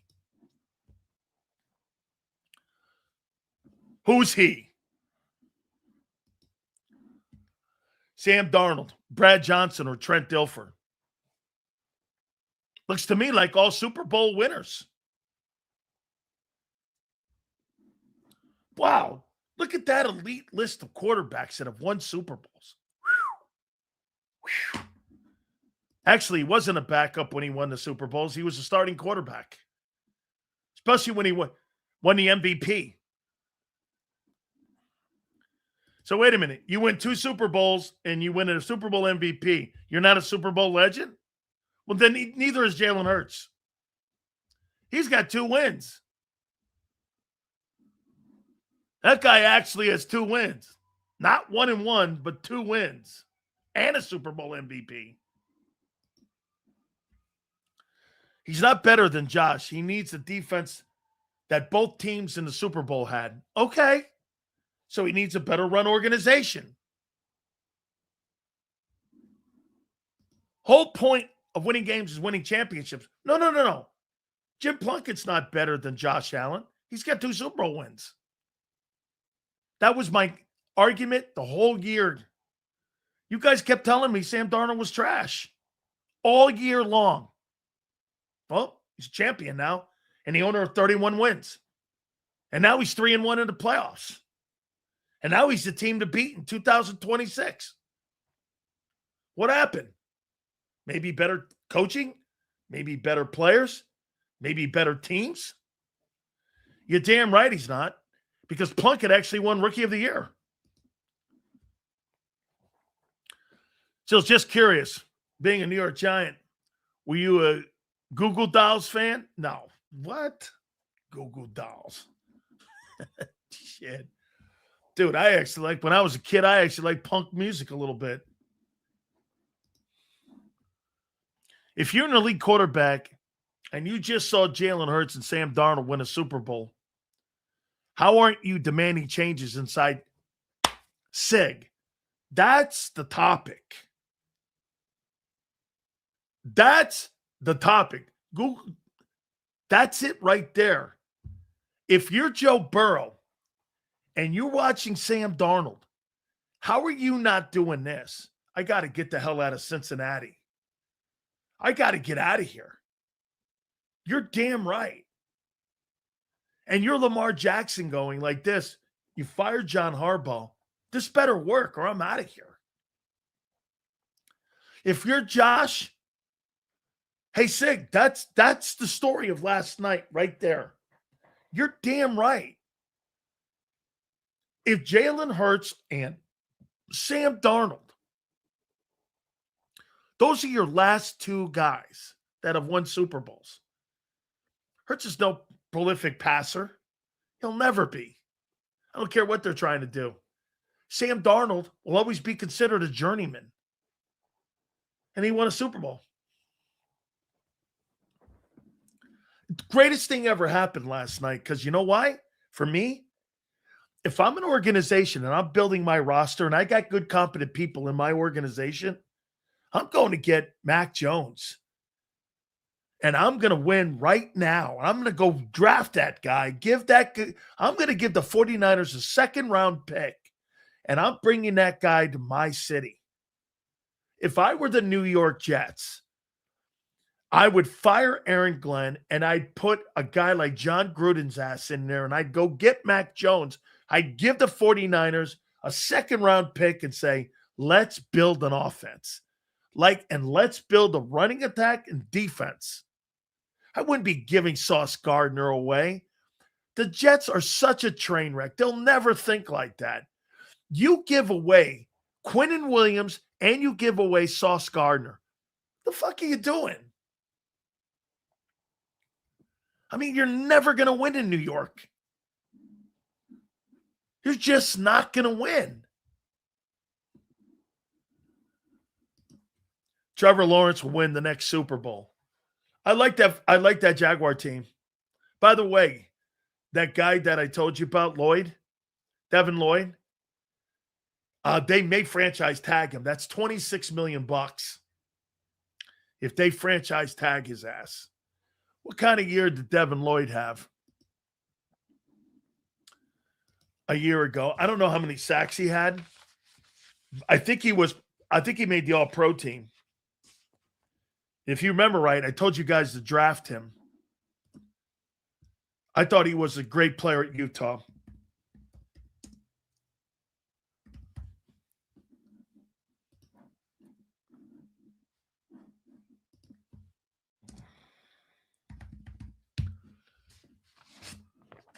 Guy's a great football player. I think they're going to franchise him. I mean, if they franchise him, what the hell? Where's his stats?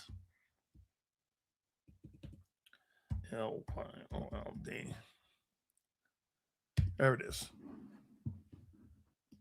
Devin Lloyd.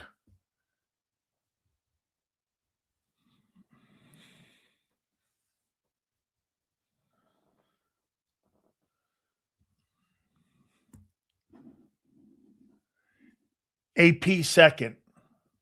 Pro Bowl. Guy had 81 tackles, 6 TFLs, sack and a half. Not really a sack guy, but he's a great off-ball dude. Played 15 ball games, had an interception this year, 99-yard return. And he's a Pro Bowler this year. Kid's a great football player. He is, man. He's great. Allen would be better if he didn't have to win so many games. They're wasting his prime. Yeah, hey, Michael, it'd be great one game when he didn't have to win the football game all by himself. Hurts can play like shit. Sam Darnold can play okay, and they win. Those are the great teams. That's what you want your quarterback to. You want to be able to win a game without your quarterback.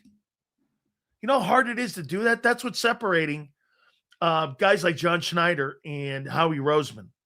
They build football teams. They don't build elite quarterbacks. They're not winning games. Russell Wilson, he's a good player. He's not a Hall of Fame guy. Do you know who Russell Wilson is? He's a tick up from Donovan McNabb. He's a little better than McNabb. If the Eagles so much better, could Nick still be out the door to keep his young staff together? I really think Nick, this is a huge year for him. It really is.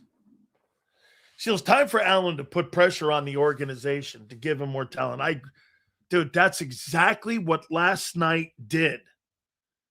There is no question. That's exactly what he did last night. Allen and Dak can cry together how their organizations did them dirty.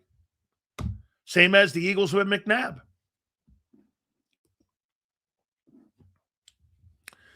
So 26 is going to blow up Jalen, end his career in Houston, replacing Stroud. Bank on it. Jalen Hurts in Houston, with that defense and the run game, they'd win games there. He'd fit perfect there. That'd be a great place for him, Houston. If Jalen goes to a place with a great defense, shit, if any quarterback goes to a place with a great defense, you're going to win a ton of games. That's why next year, you watch the 49ers win a shitload of football games. Why?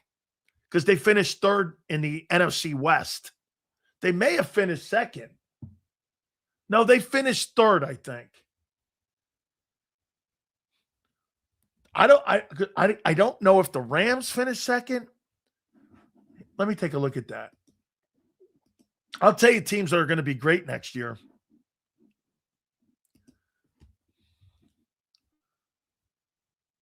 The Bills are going to be great. They didn't win the division. They're going to win a boatload of games.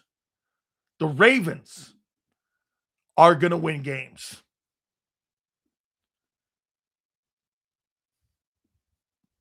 The Texans, I don't know because of the quarterback. The Chargers are going to win a shitload of games. And you know who else is going to win a ton of games? Bank on this. The Chiefs will win 13 ball games next year. They finished third in the AFC West. So they're going to get a lesser schedule. Cowboys are going to win more than 7. The Commanders are going to win more because they finished third in the East. Lesser schedule.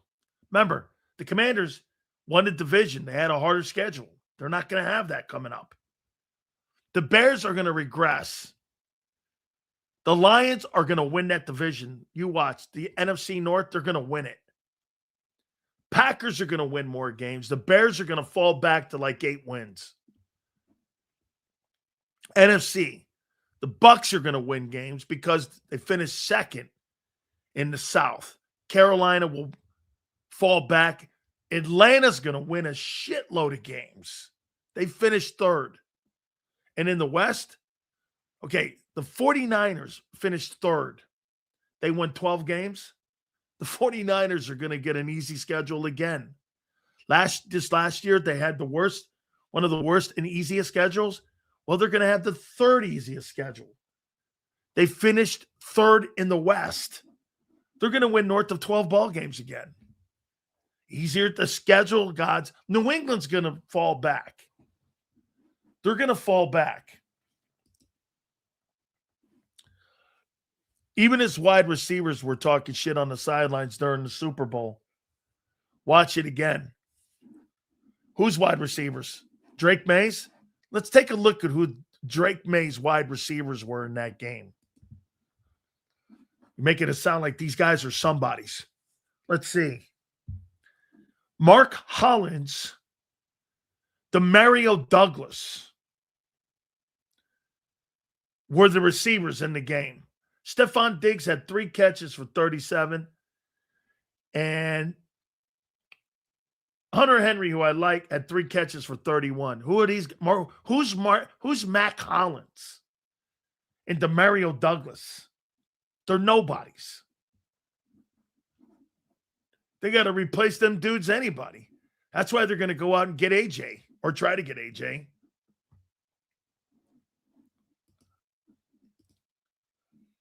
Who the hell are them dudes? I'm not sure how you could say Jalen is elite when he's in the bottom in passing. He's not.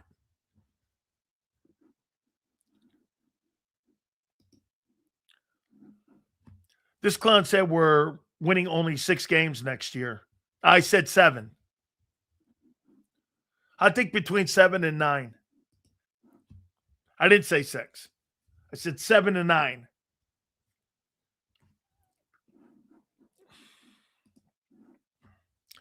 She says, you think the Pats will call Howie and offer 31 for AJ?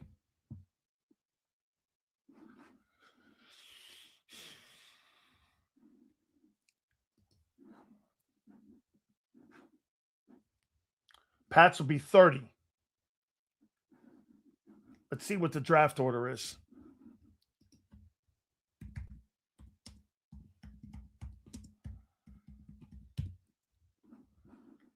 Here's the draft order. New England's picking 31st. The Eagles are picking 23rd. Bears 25. Broncos 30. Rams 29. Texans 28. 49ers 27th. So 31st pick for AJ.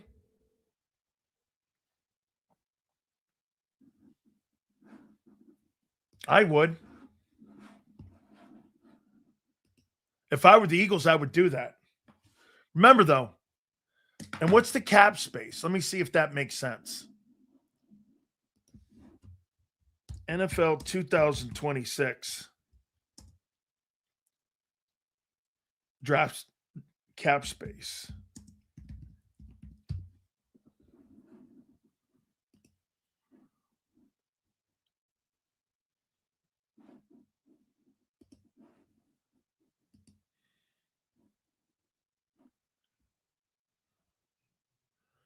New England is $33 million right now in cap space.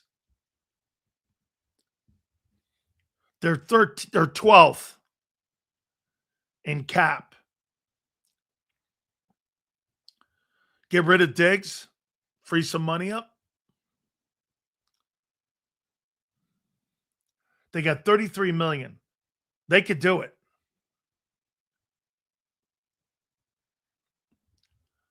The Eagles right now are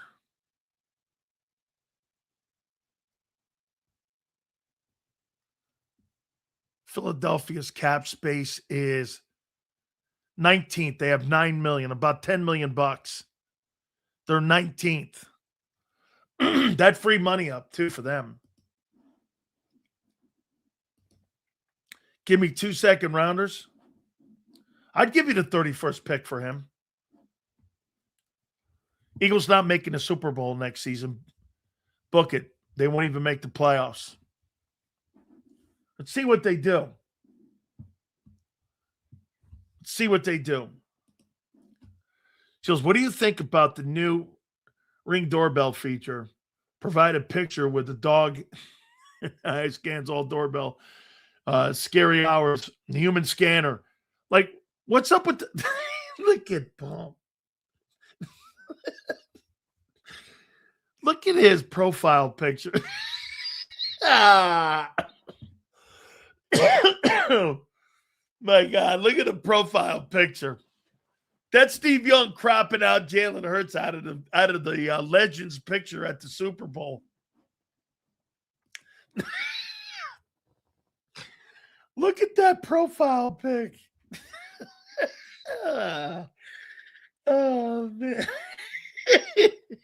Yeah. Oh my God. That's the pick. How can they find Sills and Pump if they get out of their kennel? Man, do you need better material? You got to go hang out at NovaCare a little more. Hang out under those desks that you hang out at. Pump wears it. Hey, man, that's some hat, Pump. That's some profile picture there, man. Yeah. Oh, my God. Yeah. I'm throwing away my Ring doorbell. Yeah. Look at that here. That picture's dope. Yeah, and Steve Young's picture of all the Super Bowl MVPs. That's what Hurts looks like in that picture. Holy shit. Is that fucking funny? Stills Hurts look like Christian Laettner.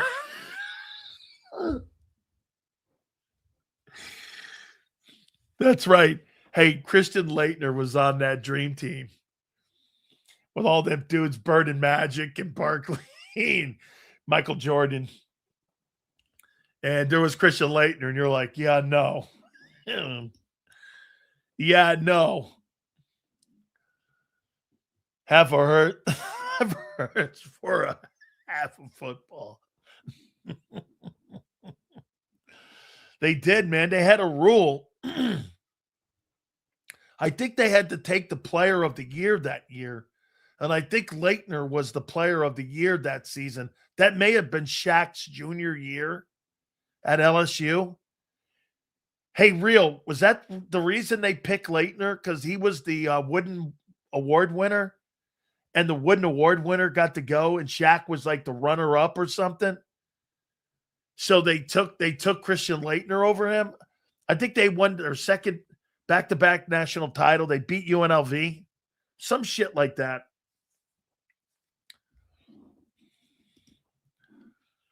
Love how everyone clown Jalen all the time. It's great. No. Dude, I told you he's a good football player. You put him in a room with Montana and Tom Brady. It's a different conversation. Yeah, I mean, Christian Laettner, Shaq. I mean, that's kind of embarrassing. Shaq did. He got robbed, man. I'm a huge O'Neal fan. However, I do think that talent-wise, Akeem Olajuwon, better free throw shooter, better perimeter shooter, better defender. Akeem was underrated, dude. Akeem was a great player. Shaq was a power player. But Olajuwon could do it all. 35 and 14, shoot free throws, 80-some%. I think he won the Defensive Player of the Year 2 times. Just it's tremendous. Jalen Bridgewater? No, not Jalen Bridgewater. It might have been. I know they needed to take one. Yeah, I thought they took Laettner over Shaq because he was the Player of the Year, and it was O'Neal's junior year. I think at LSU, 92. Yeah, I don't think Shaq was in the NBA then. I think he was still at LSU. And yeah, and Laettner's teams went back-to-back national titles. And I forget who they beat in the I know they beat UNLV because UNLV spanked them the year before. Then they won. Then they may have beat North Carolina. I don't remember. Seals, if you're starting a team, who do you pick, Hurts or Darnold? I think you could flip a coin. Starting a team, I'm not picking any of them guys. But if I had to pick one, I might pick Jalen. I'll tell you why. Jalen can run. Darnold can't. If I'm going to pick a team that's already established, I'm picking Darnold. But if I'm going to pick between those two guys, my offensive line's not going to be very good probably, right? If I'm starting a team, so my quarterback has to be able to get out.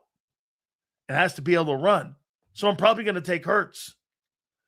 But if I have already built the team and I've got really good players on it, I'm going Darnold because he can throw the ball.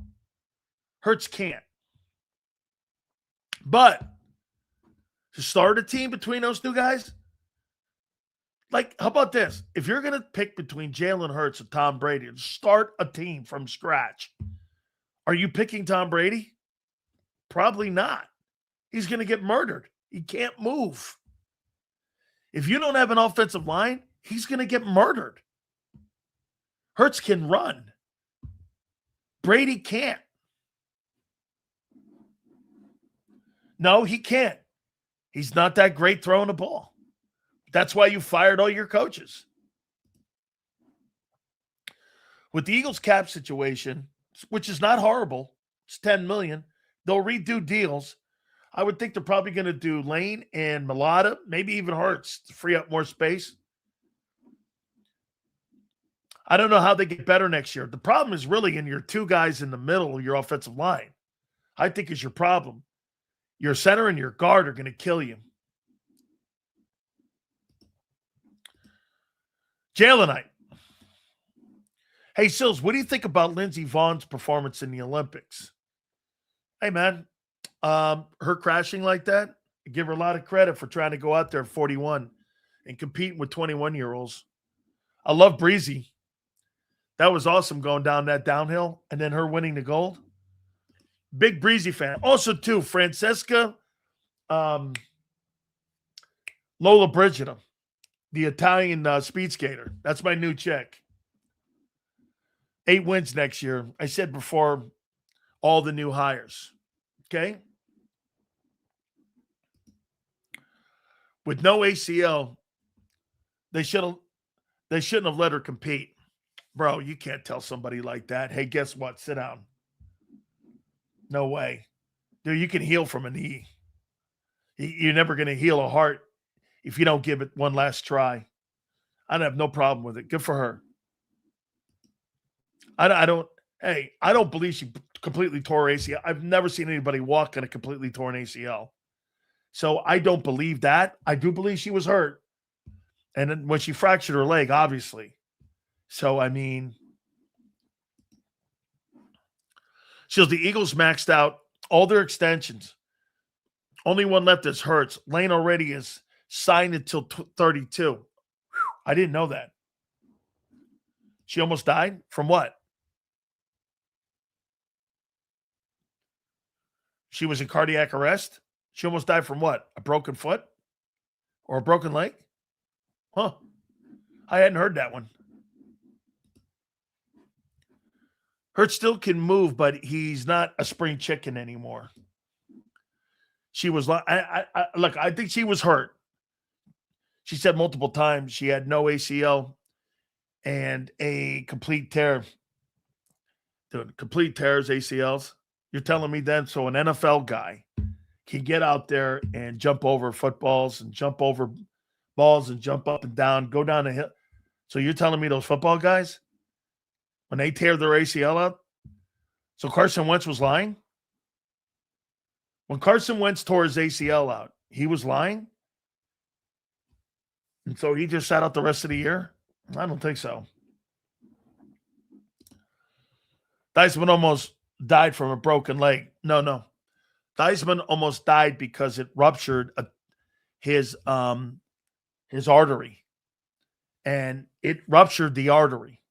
Her artery was not ruptured.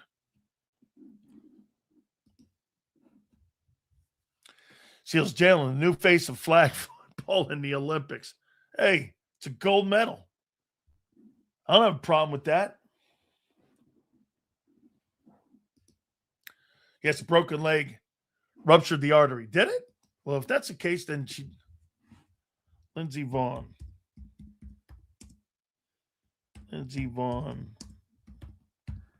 Rupture artery?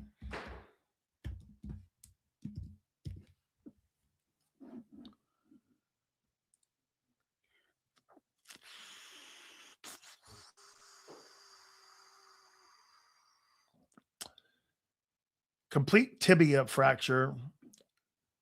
I don't see anything about a ruptured artery.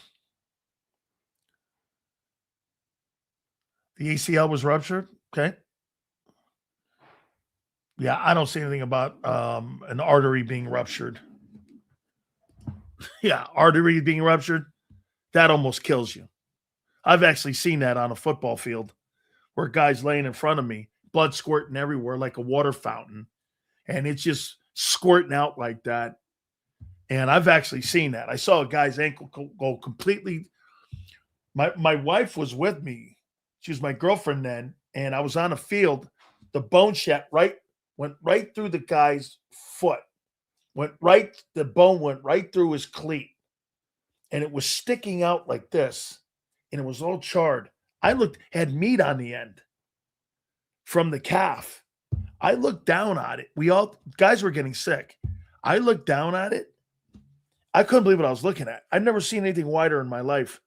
Like a white piece of paper. And a piece of meat on the end. Blood was shooting everywhere. It was getting all over us. I mean, the entire section of the field was completely soaked in red blood. The guy almost died from it. I mean, the dude almost died right in front of us. Just spurting blood, just hitting us. I was like, holy shit, that's going to leave a mark. Hey, all right, guys, let me do this. Our great friends at Morgan & Morgan, the number one injury law firm in all of America for a reason. It's because they win. This will be the easiest decision you make in your life. Do me a favor. Go to forthepeople.com/big sales or pound law 529. That's forthepeople.com/big sales or pound law 529. And do me a favor. You tell them Big Sales sent you. There's a reason Detective Johnson is the gossip king. Oh, did you hear? Jackie and Tom are getting a divorce? Sad. Well, I heard that Ashley had work done on her face? Yeah, oof. Just like there's a reason Morgan & Morgan is America's largest injury law firm. Injured? With over $25 billion recovered for our clients, there's a reason to go big. bathroom? Okay. Morgan & Morgan, America's largest injury law firm. Oh, Ignite your nights with free live entertainment daily, only at Live Casino and Hotel Philadelphia's Center Bar. 7 days a week, enjoy some of the region's top party bands, performers, and DJs as they take the stage in the heart of the casino action. Great cocktails, live music, and lively moments. It's all happening at Center Bar at Live Casino and Hotel Philadelphia. Visit livecasinophilly.com for more details and the complete list of upcoming events. Must be 21 or older. Gambling problem? Call 1-800-GAMBLER. This is Eric. When he got injured in a car accident, he called Morgan & Morgan. He not only gets a lawyer, he gets trial lawyers like Sam and Jessica who are in it to win it. He gets his own investigators with briefcases, leather ones. And if you ever have questions, our customer service folks keep things rolling. Injured? We're your army. Morgan & Morgan, America's largest injury law firm. Welcome to the jet setters and the high rollers, to the shot takers and the tastemakers. Welcome to the viewfinders, the thrill seekers, and the night owls. Welcome to everything you could possibly want on one 5-mile island. Welcome to the Wildwoods. Book your stay today. In our hometown, we all look out for each other. We go the extra mile to lend a helping hand. We step up to keep our communities going strong. And at Independence Blue Cross, we're here to keep you going strong. We've been deeply rooted in our communities for more than 85 years. And that connection to members has earned us our spot as the #1 health insurer in the region. So while you look out for your neighbors, know IBX is always looking out for you.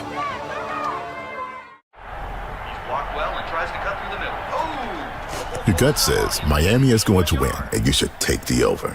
Your gut also said your NFC selfies would only go up in value. They didn't. But your head is on Sports Grid and knows the QB is in concussion protocol. The backup has a 45 QBR against the zone coverage. The New York D has the most sacks in the league. So yeah, trust your head. It's smarter to be on Sports Grid. EAGLES. Eagles. M. Reyes, that's one of the ugliest things I've ever seen, and I actually knew and know Clint Malarchik. That happened to him. He was a goaltender in net. Slashed his throat, bloodshot everywhere onto the ice in front of him. And that, again, I know Clint Malarchik.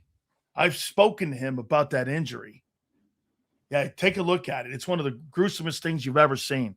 All right, guys, we're going to get Adam Kaplan on. We're going to talk to him about the Philadelphia Eagles moving forward here. We'll start doing our year-end results on what we saw with the team this past season. We'll take a look at the draft. We'll start doing that this week and start looking at free agency. I think we're 35 days away from the start of free agency. We appreciate all of you. Do me a favor, guys. Please hit that like button on the way out. Thank you very much. And we'll see you on the flip side.